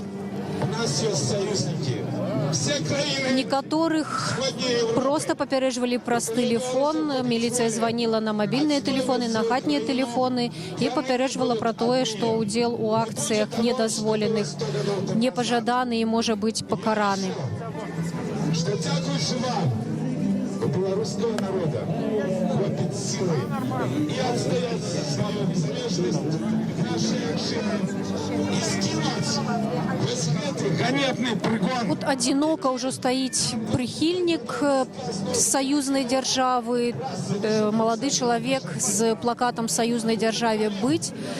Такі самы плакат з такім самым зместам «Беларусь і Расія – адзін народ» з'явіўся і падчас учорашняй акцыі. Спачатку удзельнікі гэтага пратэсту падыходзілі да гэтых пікетоўцаў, фактычна, бо гэта адзінкавыя, гэта адзін чалавек, і спрабавалі з імі спрачацца, штосьці даказваць, але цяпер бачу, што адзінока стаіць гэты прыхільнік саюзнай дзяржавы. Можа, варта таксама згадаць, што прыхільнікі ідэі аб'яднання Беларусі і Расіі учора таксама заяўлялі намер правесці мітынг о 12 гадзіне на Кастрычніцкай плошчы. Аднак ніхто на яго не з'явіўся, плошча была абсалютна пустая. Напярэдадні яны нічога не абвяшчалі пра тое, што мітынга не адбудзецца, але пасля ўжо постфактум патлумачылі, што вырашылі не праводзіць такую акцыю, паколькі яна не можа быць дазволеная для іх. Доброго для Беларусі, пакуль не запрацуе агульная славість страйкам і не стане все. Бо гэтые, которые в Дроздах, и там, в Питере, и в Москве, они до такой ступени свыклися жить роскошно, жить по-панську, что им так много треба гублять, что они сами, а ніколи не дадуть народу его правову свободу. А это треба зробить. И эту першую шагу треба зробить белорусской молоді. Бо белорусская нация – это те люди, які жили на этой земле. Это те люди, які живуть сьогодні на этой земле. И это те люди, які будут жить на нашей святой белорусской земле. И так будет. Я верю в белорусскую молодь. Сьогодні Беларусь, як осілок, як волод, які в ланцюгах і в кратах. Зламати ці ланцюги, розламати крати. Это задача для всей белорусской нации. И так будет. И немагчыма это зрабіць без вуліцы. Вячеслав Сівчык, які цяпер выступае з імправізаванай трыбуны, кажа, што верыць у беларускую моладзь. Сапраўды моладзі вельмі шмат, калі глядзець на працэнт ад агульнай колькасці удзельнікаў. Ёсць нават вельмі маладыя людзі. Можа быць, нават і школьнікі. Учора, прынамсі, дакладна сустракала маладзёнаў, якія былі школьнікамі. І цікава заўжды размаўляць з тымі людзьмі, якія ўжо нарадзіліся ў незалежнай Беларусі, для якіх незалежная краіна – гэта штосьці такое, што як мае быць. Святкаваць сьогодні, што паказвае беларускі народ апошнія гады. Таму з кімсьці з іх абавязкова паспрабуем яшчэ паразмаўляць. 5 сакавіка на самое великое белорусское свято для всего белорусского народа. Суды на площадь Калиновского о 18 године. Мы мусим быть вартые того подвига, який здійснили наші предки, які показали всему свету, что Беларусь есть. Вы за эти 4 дні акції. Може, самий високий стяг у вас, а ви з Менску? Это был великий крок. Як ставитеся до інтеграції Білорусі з Росією? Як ставитеся до інтеграції? Як до гэтага можна, в прынцыпе, ставіцца? Не павінна быць ніякай, у прынцыпе, інтэграцыі. Гэта нікому не патрэбна. Абсалютна нікому ў Беларусі гэта не патрэбна. Таму што зараз Расія гэта проста галеча, разруха, вайна бясконцая. Страляніна на вулицях, ми бачимо у новинах, що відбувається. Епідемії ВІЧ-інфекції, самогубці серед дітей. Просто офіційну статистику достатково почитати.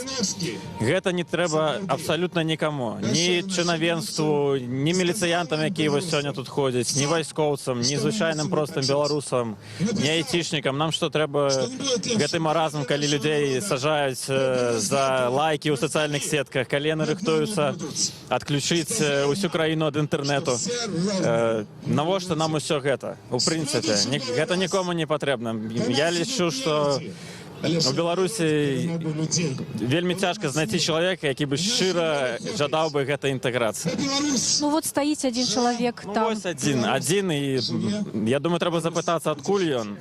Ён з Менску, я запыталась. Ну, тады гэта добры паказчык. Стаіць адзін за інтэграцыю і сотні людзей. Учора тысячы былі людзей супраць інтэграцыі. Можна падлічыць суадносіны працэнтныя. А вы ў сваім жывым жыцці ведаеце кагосьці, хто за інтэграцыю? Хоць аднаго. Ну, па шчырасці, бо шчыра скажу, не сустракаў апошнім часам людзей, які бы шчыра падтрымлівалі інтэграцыю з Расіяй. Ну, як вы думаете, вот самим расейцам, вот простым людям, громадянам России, трэба інтэграцыя з Беларусі? Ну, ввогуле думаюць пра гэта? Я нават не ведаю. Ніколі не чула такога, каб у іх хтосьці запытаў. Я думаю, ім гэта таксама не трэба. Гэта ўсё гульня Кремля, гульня Пуціна, каб застацца на чарговы тэрмін. Я не думаю, што зараз людзі, якія жывуць у Расіі за межай галечы, што яны мараць аб нейкай інтэграцыі, аб тым, каб атрымаць яшчэ нейкія новыя тэрыторыі. Яны думаюць аб тым, як проста банальна выжыць. Таму што яны проста загнаныя на мяжу выжывання. Таму я не мяркую, што людзі мараць аб нейкай там інтэграцыі, аб нейкім саюзе і гэтак далей. Гэта ўсё гульня Кремля. Слухайте, а вось яшчэ пытанне. Вот все, што робяць людзі, якія хочуць сказаць, што мы супраць незалежнасці, это выходзяць на мітынгі. Вот на мітынгі, на шэсці, вот выходзяць з чырвона-белымі сцягамі. Гэта дастаткова? Сёння гэта наш пакуль што адзіны такі шлях, мірны пратэст, паказаць, што мы сапраўды супраць гэтай інтэграцыі, паказаць усяму свету, у тым ліку паказаць і Расія, і паказаць усім нашым людзям, што хапае людзей, якія гатовыя абараняць сваю краіну. І проста трэба ведаць, я ўпэўнены, што калі раптам нас будуць спрабаваць заганяць у Расію, я ўпэўнены, што знойдуцца людзі, якія будуць бараніць нашу незалежнасць любымі сродкамі магчымымі. У тым ліку у нас ёсць і вайскоўцы, я ўпэўнены, што яны будуць бараніць нашу незалежнасць са зброяй у руках. Я ўпэўнены ў гэтым адназначна. Дзякуй вялікі. Вось такое меркаванне цікавае, так. Нейкі сюрпрыз. Яны яшчэ, так сказаць, удакладняюць нейкія мапы. Таму мітынг працягваецца, і зноў выступае Алесь Чахольскі з КГП БНФ. любы дзень выйсці на абарону сваёй краіны. Бо пасля Новага года мы можем проснуцца ўжо в акупаванай краіне. Поэтому зачутка за информацией, распаўсюджваецца эту информацию и рыхтуемся до обороны. Потому что Вот там ёсць прыгожая пара, зараз паспрабуем да іх падысці. Добрый дзень, а мы да вас. Не ведаю, ці вы нарадзіліся ўжо ў незалежнай Беларусі, ці не ў незалежнай, але мы ў маладых людзей ва ўсіх пытаемся, што для іх незалежнасць? Незалежнасць для мяне гэта незалежная краіна, якая самасвядомая. Нам вельмі не стае ведаць, хто мы ёсць і адкуль мы ёсць. Нам не хапае гэтай упэўненасці, што мы беларусы і за намі нашая моц, Беларусь, за якую трэба абараняць. Таму што нацыянальнасць гэта менавіта, калі я абараняю сваё. Не тады, калі я лезу ў чужую краіну і захопліваю. Гэта тады, калі я абараняю сваё. Слова кахаю, слабае слова, моцнае слова абараню. Дякую. А адкуль узяць гэтую упэўненасць? Адкуль узяць веды пра гісторыю вот сучаснаму маладому чалавеку? Трэба проста цікавіцца і не баяцца капаць глыбей. Таму што ўсё, што зараз нам выкладаецца ў школах, в універах, паказваюць па тэлебачанні, гэта ёсць прапаганда. Прапаганда злачыннай улады. Калі ты ведаеш аб гэтай прапагандзе, уся яе моц знікае. Неабходна цікавіцца, чытаць класікаў, чытаць літаратуру і больш самому думаць галавой. Калі ты чытаеш СМІ, то чытаць некалькі крыніц, а лепш на розных мовах. А скажите, все ваши, вот я не ведаю, там одногруппники, одноклассники, сябры так думают, и ці яны ведаюць, дзе можна гэтую іншую інфармацыю браць? Насамрэч, смеласці не ўсім хапае. Шмат хто моцна сімпатызуе беларускай мове, сапраўднай беларускай літаратуры, музыцы і гэтак далей, і культуры. Яны цікавяцца, яны сімпатызуюць, але баяцца чамусьці аб гэтым гучна казаць. Мабыць, таму што яны баяцца выдзяляцца з натоўпу, таму што у нас все ж таки беларуская мова не настолькі папулярная, як расейская. Але не трэба баяцца, трэба ведаць, што ты не адзін, і калі ты на сваім прыкладзе будзеш паказваць, што ты беларус, то і іншыя да цябе пацягнуцца.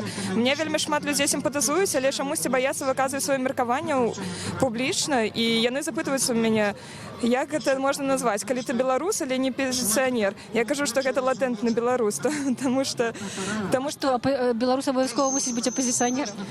Беларусу не трэба быць апазіцыянерам. Зараз слова апазіцыянер стала лаянкай, таму што не ўсе выклікаюць давер в нашай палітыкі. Тым не менш, трэба стаяць за праўду.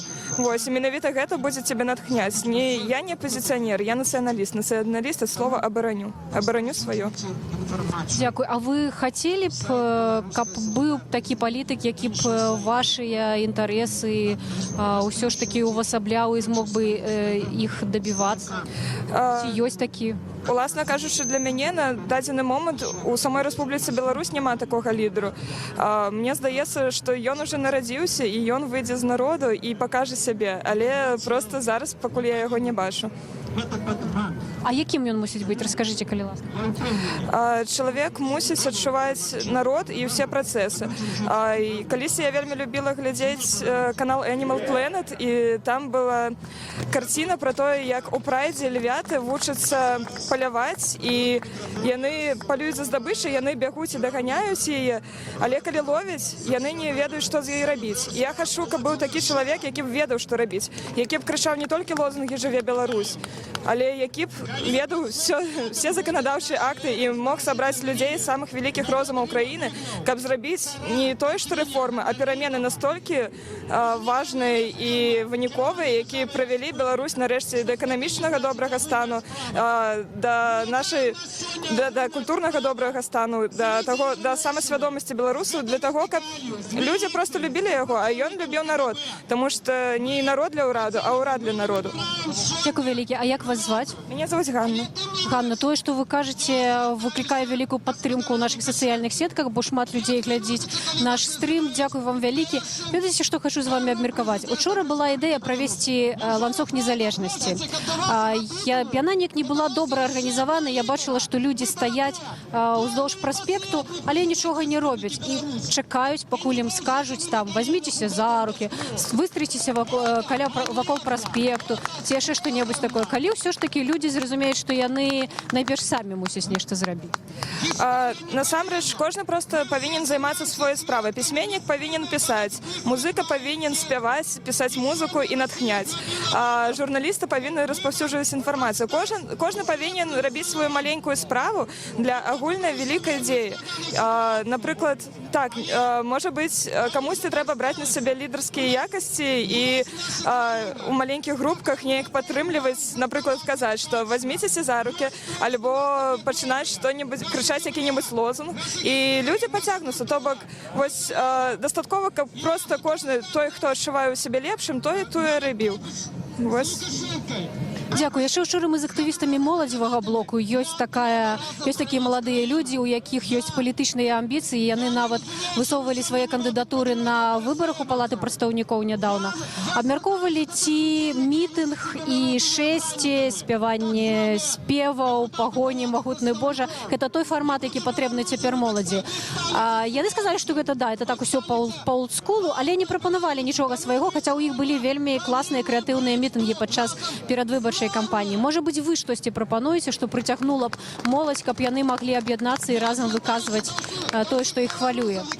На мою ўласную думку, першае, што можа натхніць, гэта музыка. Таму спевы, яны вельмі важныя і патрэбныя. Напрыклад, гурт Брут, альбо стары Ляпіс Трубецкі, альбо нават той жа Макс Корж, які збірае Мінск-арэны, і ён выхадзіць з Лунінцу, і ён спяваў раней па-беларуску. Напрыклад, яго песня «Тата Лунінец», яна натхняе неверагодна.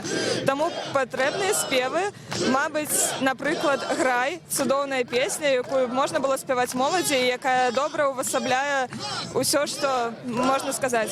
І таксама шчыра дзякую музыкам, якія зараз на класічныя тэксты накладаюць музыку, на Караткевіча ці на Янку Купалу і спяваюць гэта. Гэта вельмі важна, каб праносілася класічная наша класіка праносілася ў сучасных думках, у моладзі, каб яны ведалі ўвогуле, хто мы, што мы не Расія і што мы маем за сабой гонар і годнасць. Таму што, на жаль, так склалася, што па Беларусі пракацілася два жудасных звера, гэта паланізацыя і русіфікацыя, але ў нас ёсць свая гісторыя, мы мусім ведаць яе.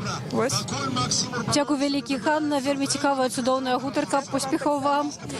Вось такая удзельніца акцыі пратэсту супраць паглыбленай інтэграцыі з Расіяй. Чаго мне адна з ідэяў, якія ўчора для мяне сталі відавочныя, што, канешне, беларускія чыноўнікі, беларуская ўлада мусяць прыходзіць на такія падзеі, размаўляць з людзьмі, бо некаторыя людзі, з якімі мы гутарым, яны выказваюць ідэі вельмі крутыя, якія могуць быць, дарэчы, якія могуць быць патрэбнымі ў вырашэнні вельмі важных дзяржаўных пытаннях. Перадаю мікрафон свайму калегу Олегу Гурздзіловічу. Будзем глядзець, што адбываецца тут з пратэстам далей. Акцыя запланаваная на 2 гадзіны. Пакуль што працягваецца мітынг. Ці ўжо перадалі Вольны мікрафон зараз ідзе. Так, да. Александр, я хочу вас спытаць. Вот вы только што размаўлялі з маладой дзяўчынай. Я ведаю, што ідзе шмат добрых каментароў адносна. Што вас уразіла ў этой дзяўчыне? Дзяўчына казала, што трэба быць упэўненым у сваіх прынцыпах. Вот эта упэўненасць і тое, наколькі яна не баіцца выказваць свае думкі, наколькі яна самастойная у сваіх меркаваннях, вот гэта найбольш, канешне, і ўразіла. Дзякуй. Я чаму такое пытанне задаў? Толькі што да мяне падышла жанчына, яна пенсіянерка, яе зовут Светлана, яна меня позвала у меня твар. Оказывается, яна сталая читачка еще газеты «Свобода». Сама приходит на митинги дагэтуль. Светлана, расскажите, ласка, чему вы сюда пришли? С чего вы домогаетесь? Что вас подштовхнуло прийти, долучиться до этого митинга? Шла тому, что я люблю свою страну. Люблю Беларусь. Я белоруска, здесь родилась у Полоцку. Я хочу незалежность. Я не хочу жить, кланяться кому-то у ноги. Я ведаю, что наш народ таки разумный, талановитый, але он вельми сиплый. И его, вот эту сиплость, его интеллигентность, его люди наглые, яны хочуть задушить его. И присписывают разные такие якости белорусам, что яны увогуле некие недокованные, такие темные, можно из них робить. Ты добрый, але вот працуй. И тому я не могу уже это чуть, вот это здрада. Я збирала подписи супраць, первый раз, когда супраць этой другого, когда там подписывали эту про интеграцию домов. Я детей маленьких казала, им рассказывала. Я казала, вы хотите жить у коммунальной квартиры? Яны не, а вы хотите, как у вашей мамы не было грошей, а у дяди были гроши? Не, дайте мы подпишемся. Так что я не могу... Светлана только что мне рассказала, что я живу у оккупации. Что это значит? Что это значит? Я живу в окупації, вакол мене у під'їзді живуть люди, які, я так думаю, що вони просто російці приїхали сюди, це от воєнні. Зараз вони состарели, і їм все рівно. А саме головне те, що у мене побач на плацовці живуть люди молоді, які варять наркотики. Я зверталася у міліцію більше 10 разів. Вони мені відказують, що ні адміністративних нарушень нема. А вони все варять, вони не бояться нікого. І я так розумію, що їх підтримують сили, які, тому що я у прокуратуру зверталася, прокуратура відправляє в міліцію. Я вже обійшла все. Застається міністр внутренних дел. Светлана, вы змагаетесь не только за незалежность супротинтеграции, але и такими бытовыми криминальными проблемами. Вони ж губять нашу молодь, вони ж продають це нашій молоді, тому що це люди, які варять, вони самі не такі наркомани. Ну, а добрая молодь вам зустрічається. Ось тільки що наш кореспондент розмовляла з молодою дівчиною, і вона була уражена її позицією громадської. Я таких не маю близко, таких ось, що задурманені голови у людей і у молоді, і вони думають, що не ведають. Коли починаю много розказувати, вони не можуть довго слухати. І думають, що це пропаганда така. Так що мені робити? Я кажу, Люди дренно інформовані, чи яка проблема? Дренно. Я кидала і у скрині ульотки, кидала в скриню. Я і з ними розмовляла. Я не ведаю. Добре. Коли не желают сами люди, меня никто не примушал, я сама шла, потому что мое сердце казало. А коли бойтесь, страх у людей. Ну, ось ви долучаєтесь до слова, не бойтеся, да? Да, не бойтеся. Добре, Світлана, дякую вам велике. Здоров'я вам, щастя, тримайтеся до побачення. Нагадаю, це Рада Свобода.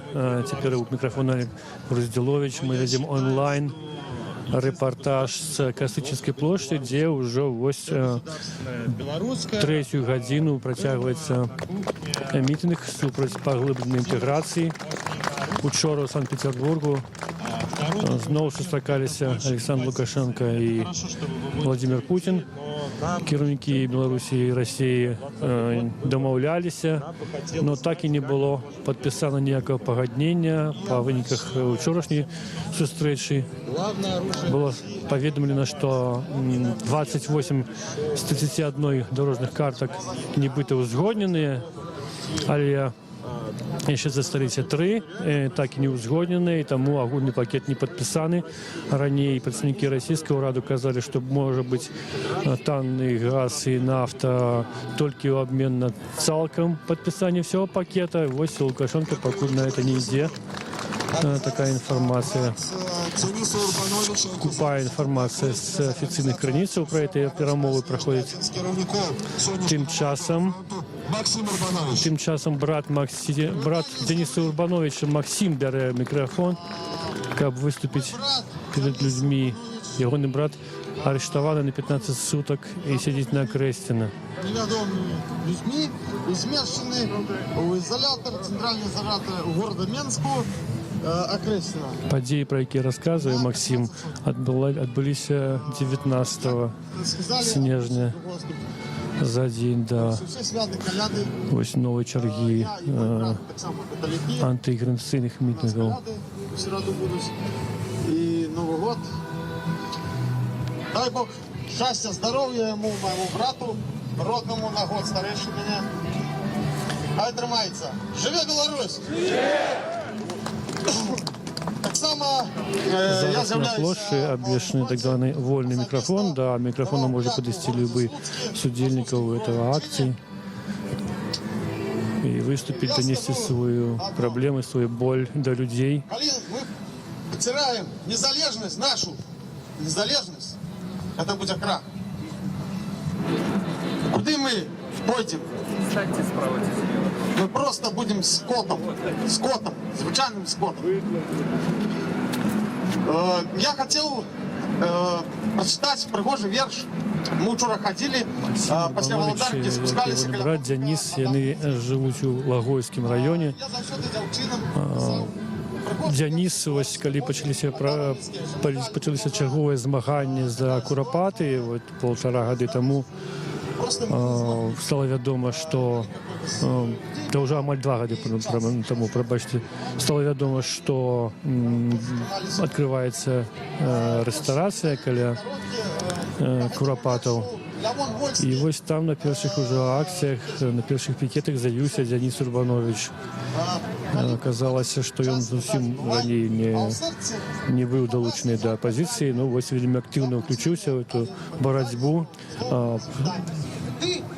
стаў вельмі аўтарытэтным такім маладым актывістам, яго абралі старшынём Маладога фронту, і вось ягоны брат Максим таксама далучыўся да этой барацьбы.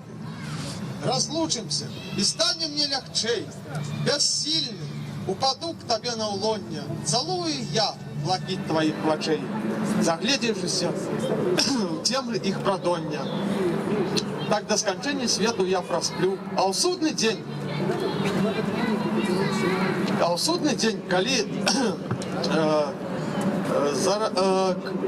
коли мяне уже не стане, ты тихо сидишь с неба на землю, как разбудить того, кто в сердце милым. И сдастся мне, что не прошли веки, совсем недавно я тебе покинул, заглядевшись в глазах твоей блоки и задремал на некую милину. Живи, Беларусь! Живи, Беларусь! Так само особисто я ще хочу сказать, окромя моего брата, 15 сотню так само отримали Европейская Беларусь, Максим Венерский, Евгенов Нагель. Свободу! Свободу! Жива Беларусь! Дякую велике! Дякую, Максим.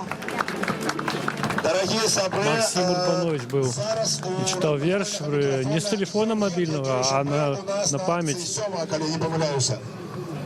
Да, добрый день, друзья. А, ось еще один молодой человек с России, который выступал 7 мать у меня русская, отец украинец, родился я в Беларуси.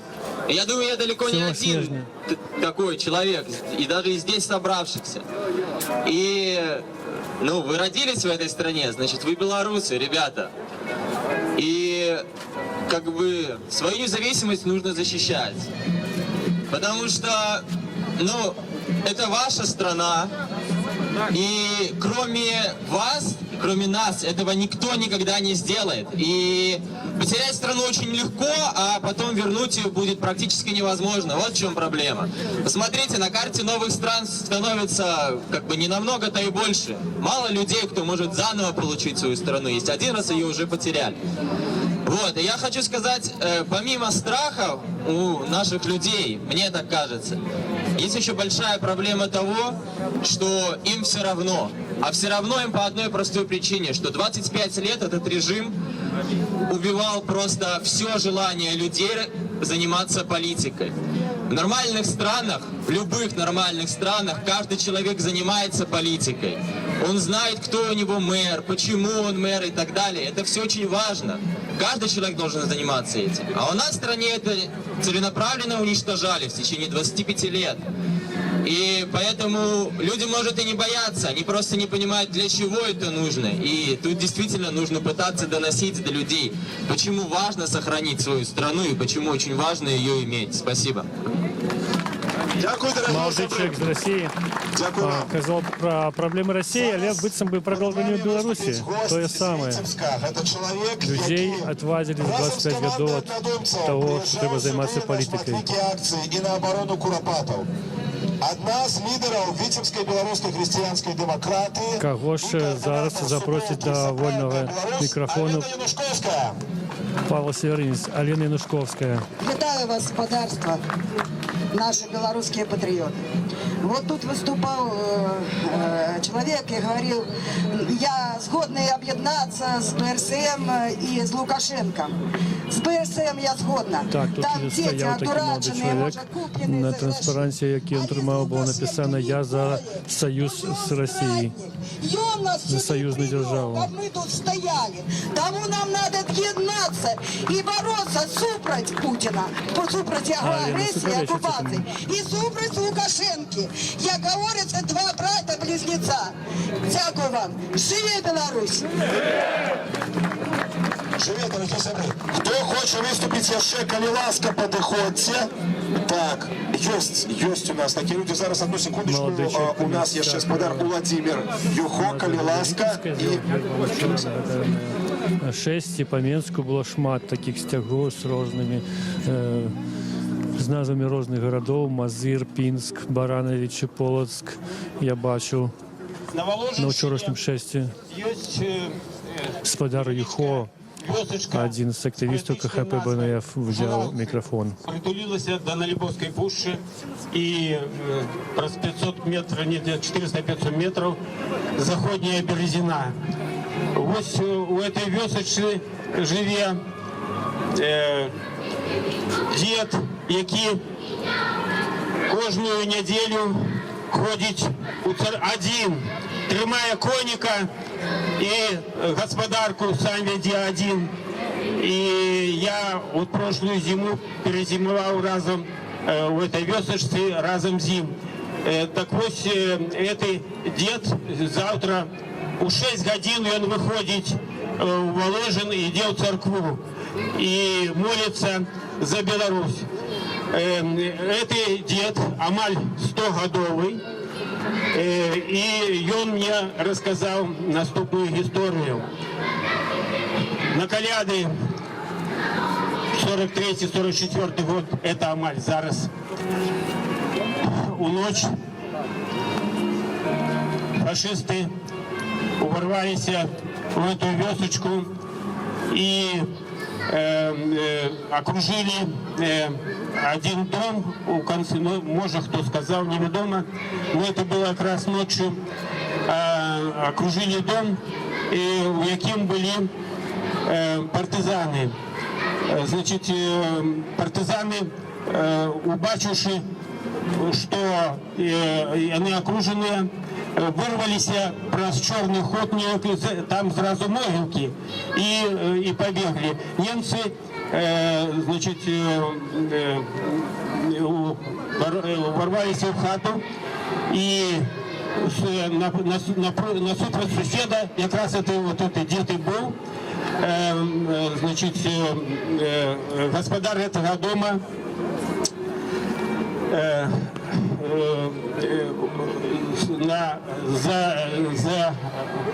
полез на поддах, на поддашек и оттуда потягнул лестницу. Значит, немец, який командовал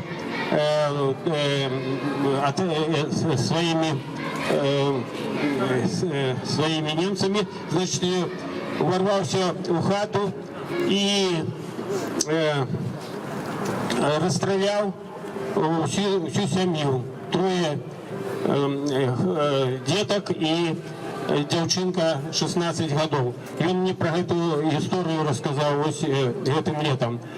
И я кажу так, да, и отбывается самое тяжкое, окружили всю эту высочку, и всю молодь согнали, и вот этот дед, он еще тогда был молодой, конечно, попал в Германию.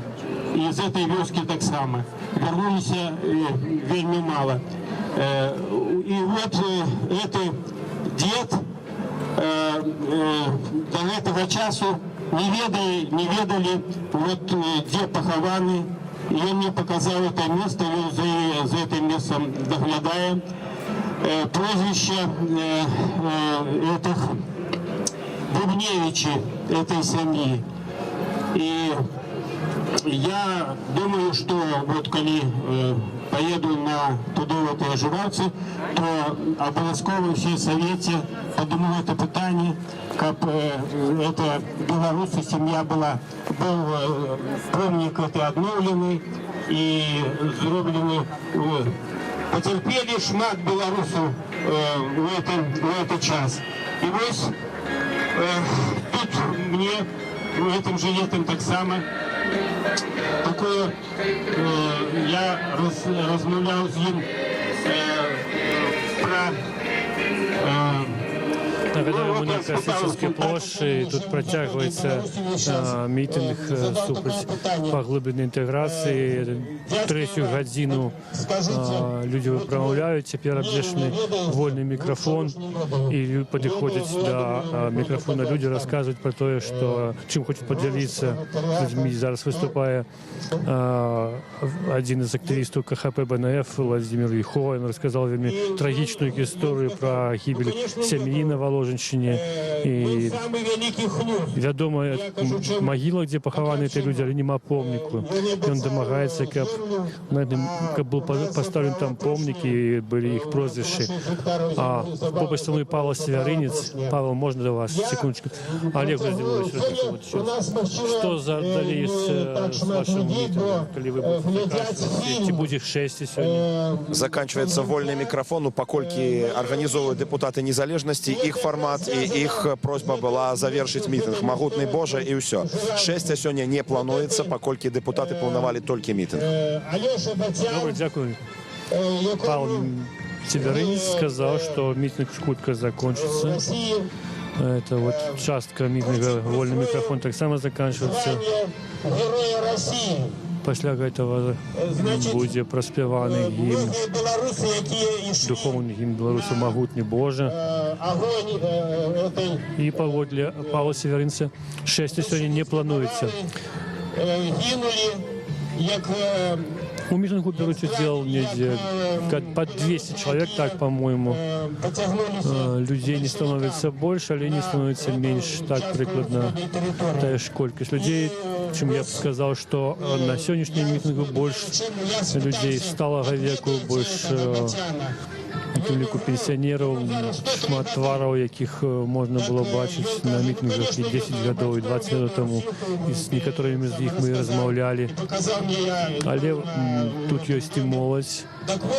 І вони так само були соразмовцями нашого радіо під час цього мероприємства.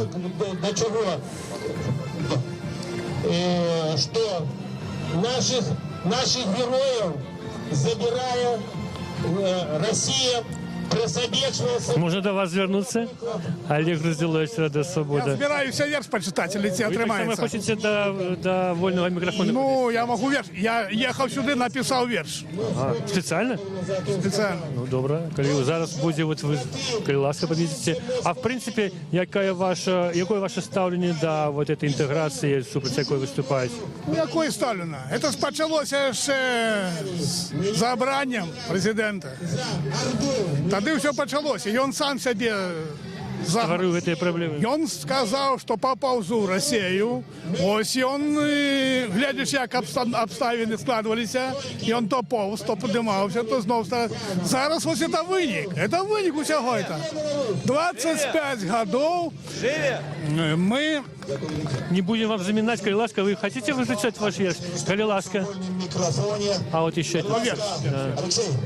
Так, протягивай. Короче, за 25 годов нанесена такая велизарнейшая шкода країні, народу, що, ну, вийстя іншого нема. Як просто виносить присуд этой системе, этому человеку, и так само на 25 годов. Куди треба. Все.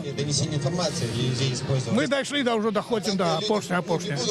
Бо це навіть сам факт того, що йдуть перемови, це вже зрада, це вже сором на весь світ. Вы не хотите танновой нафты, газа? Не важно. Так можно ж домовляться. Это же огульный рынок. Домовляться можно, цены. Находить дешевее, куплять. И не треба этим гандлевать.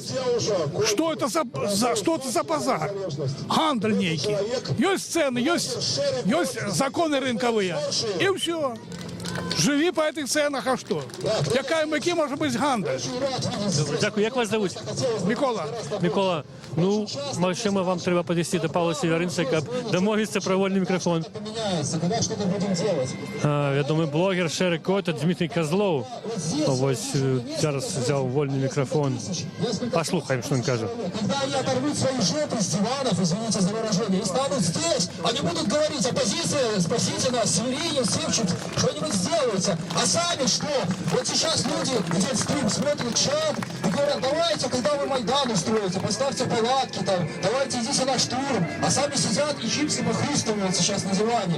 Вот легко. Вот когда выйдет всего 3,5%, достаточно 3,5%, чтобы любой режим, самый авторитарный, изменился. Для Беларуси это всего 300 тысяч. Причем не только здесь, а по всей стране. Поэтому необходимо организовывать группы в городах, организовывать подобные мероприятия там, а не только здесь. Нагадаю, перша акція супроть поглибленої інтеграції пройшла у Мінську ось на цьому місці 7 снежня. Тоді зібралося до 1000 чоловік. Люди, крім мітингу на Класичній площі, провели шествие до площі Незалежності. Потім такий мітинг 2 відбувся на площі Свободи. Знову сюди прийшли на Костричинську і пішли до парка Янки Купали і до площі Якуба Колоса, і там пройшла акція. Потім 8 числа акція знову повторилася, причому вона оказалася більш така рішуча і впливова, видать, по своїх наступствах, бо люди прийняли резолюцію супроть інтеграції, віднесли її до російської амбасади. Там удалося позбегнуть сутички з міліцією, яка була наготові, щоб розогнати мітинг. Петиція була передана в російську амбасаду, люди вернулися знову на площу і знову відбувся мітинг. І ось нова хвиля акції супроть інтеграції. Це 20-21 сьогодні снежня. Господар Федор, пенсіонер, бере вольний мікрофон. Газ. І він написав такий вірш. Дебати в народі. У народі у конторі люд собрався. Мужики, кабети і такі кригвалту знявся, хоч принось портрети. Усходилися, аж надто.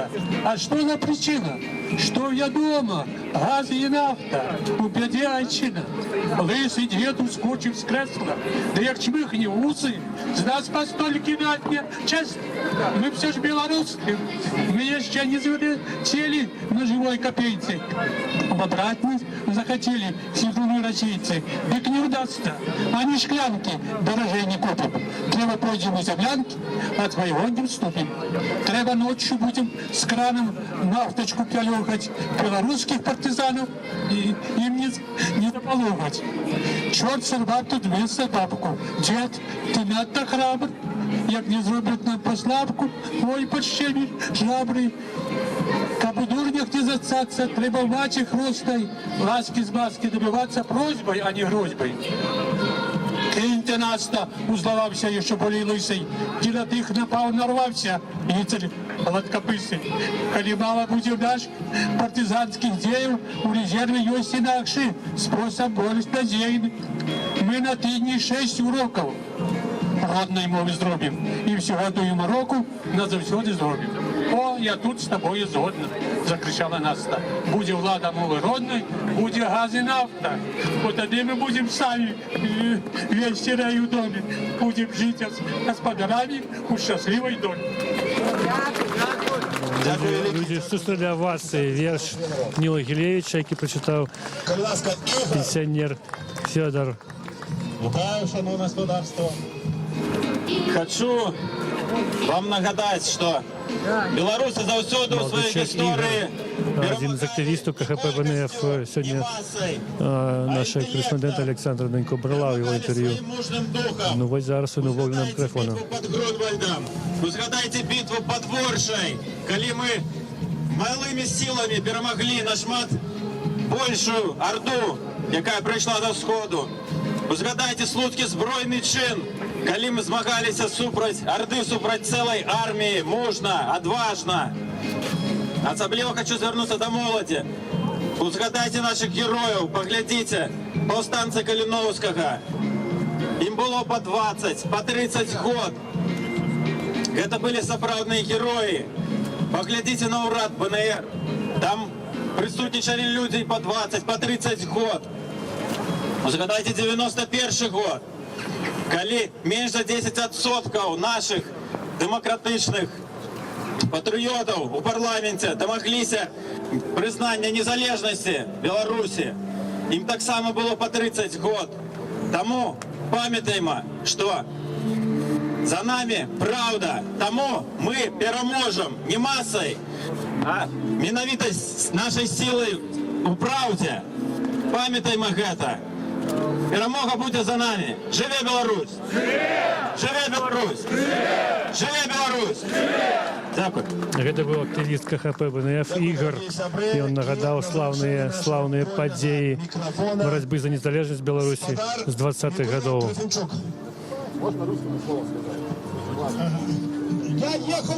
А вось Мікола, той самы, з кім мы размаўлялі, які напісаў верш. Зараз мы його паслухаем. Достанецца мне мікрафон.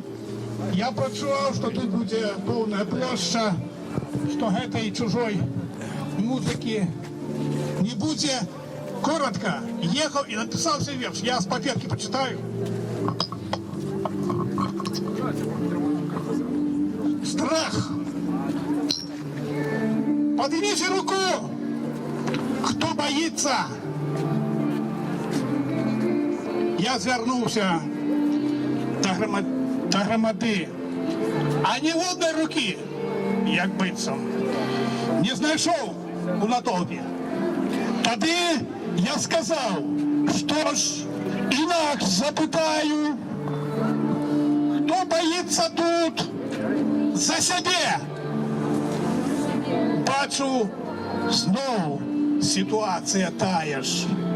Тільки стяги, тистушки, а обе вы, да страшные, откажите, кто боится за Беларусь. Поколосся в шумливом житті, стільки писано вгору рук. А ми раним Білорусь! Живе Білорусь! Живе Білорусь! Живе Білорусь! Дякую велике, Микола Трохимчук. Дорогие сябры, ну у нас никак не заканчивается черга на вольный микрофон. Давайте уже зусім опошний выступ с Фадар Мирон. Живе Беларусь! Я являюсь громадянином Российской Федерации. Русский человек или россиянин, хотя сейчас по-разному это все говорят, но ни то и не является правдой. Потому что, по-перше, я по-белорусски трохи буду, потому что вивчаю, але не все не получается. По-перше, Российская Федерация не имеет ничего общего с исторической Россией. Это нужно себе добро усведомливать. Когда мы говорим об'єднання з Россией, Вось я знайшов вас. Так, на вашем плакате «Незалежность гэта», тут шмат хто распісаўся, ці этот некие дописы. Что это такое? Патлумачьте. Думка такая з'явилась написать «Незалежность гэта», каб люди уже дописывали свою субъективную кропку позірку на гэты конт. Ну, я десь як, можно подумать, як голос народа, что ли? Что люди думают на гэты конт. Вот. Ну, это як основная думка. А вы читали то, что написали? Не поспеваю все почитать. Ну, бачите, як ношу. Ну, час почитав на самой справе. И у людей думки цікаві. И с большей я не разыходишься. Вот. Написано вось агрэсарам не, жыве Беларусь, ну шмат і калі няма страху читаю, так далей.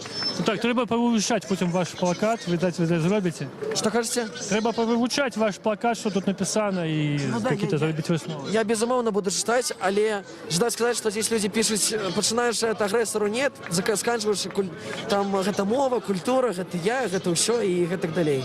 Вы студент ці будете учить? А чему вы закрываете твар? Ну, потому что мы им уже сябрам потелефоновали из РОВД, и я не ожидаю той же участи, как бы. Так, это ваше право. Добре. Дякую, великі. Можна я долучуся? Давайте мы не будем гэтага хлопца отпускать, потому что, по-першае, незалежнасць гэта назва вядомага эсэ Владимира Орлова, якое ён напісаў у 90-м годзе вельмі даўно. Я нават не ведаю, ці вы нарадзіліся ў той час, але што самае цікавае, малады чалавек не ведае і не чытаў гэтае эсэ, то бок гэта абсалютна новая думка, фармулёўка, альбо, можа быць, ён паўтарае гэтую фармулёўку, или яна ўзнікла ў 2019 годзе ізноў. У нас, дарэчі, на Радыё Свабода гэтая публікацыя з каментарамі Владимира Орлова, аўтара гэтага эсэ, цяпер ёсць. Калі ласка, пачытайце яе, што Владимир Орлов, вядомы беларускі гісторык, думае, ці спраўдзілася ягоныя прадказанні. Это колькі 30-гадовай даўніны, ці яны спраўдзіліся. Але мы тут можам пачытаць, што цяпер для людзей беларуская незалежнасць — это вот правы чалавека, права быць сабой. Гэта калі твой голас чуюць улады. Гэта быць сильным тут напісана.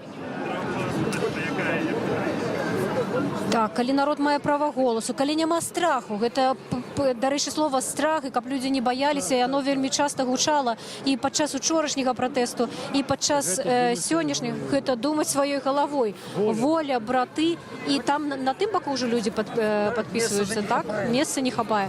Ну, пішуць, жыве Беларусь. Данік. Данік, ну, а для вас незалежнасць гэта што? Ну, гэта больш для мяне філасофскае пытанне, і такое дакладнага адказа не смогу даць. Ну, гледзячы з якога боку, незалежнасць краіны ці незалежнасць мяне.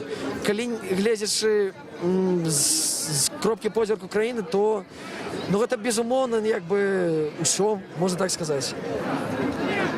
Все, што робіць нас свабоднымі.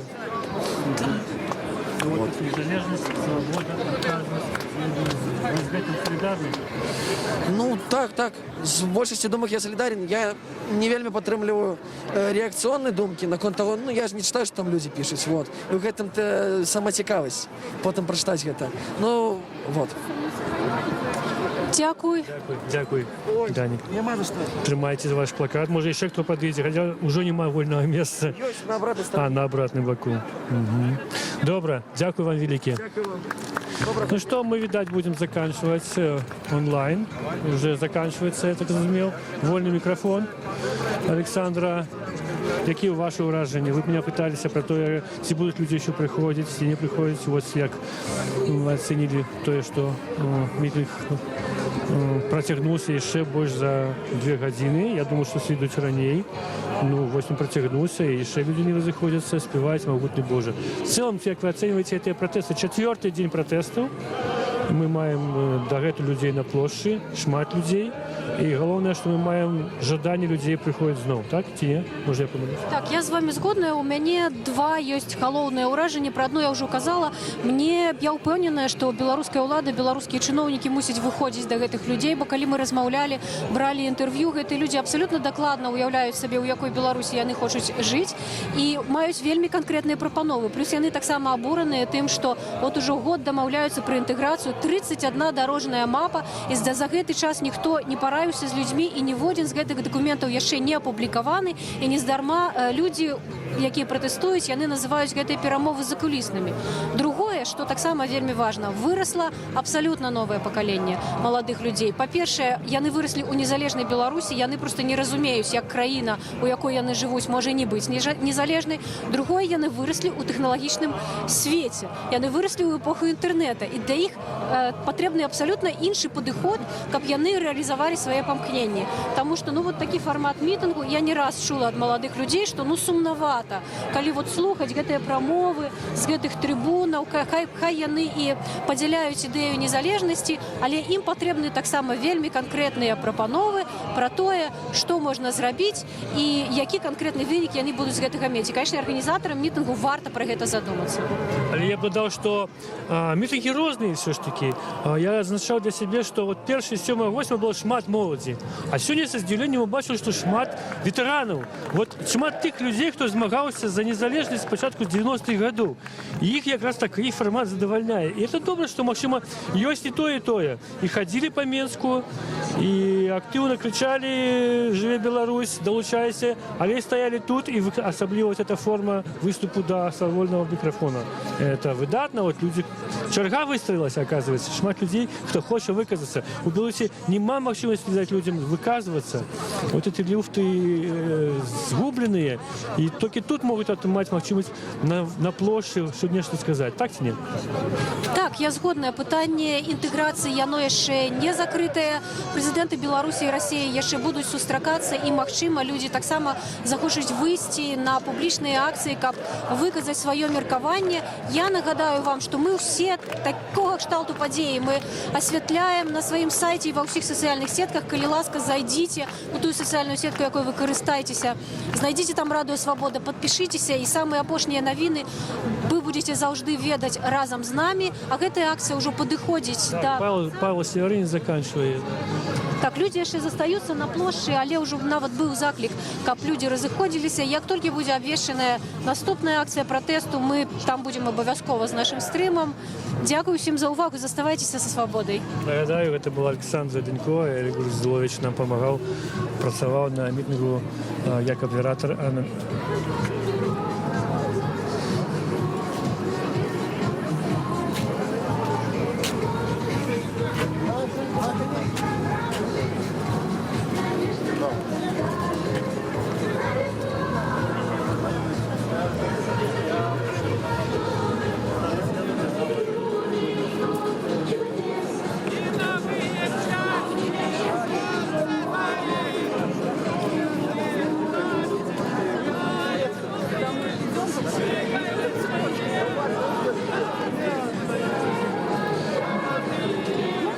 Олег Груздилович, фейсбуком Творчихи по нарушению Держдепа США и Олеся Лукашука повинен свернуться до вас, но вы не ховайте микрофон, все равно меня чуют.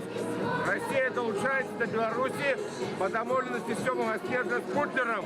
У стримі свіжого ветра ви бачили, і усі влади на ОТАН бачили. Тому, коли ласка, ваш стрим, дякую вельми, але не до речі. Ось мене здимає охотники моє, у мене грижа, мене можна забити ударом у живот. То дякую, коли ласка, вам, Олег Груздилович, за підтримку мене.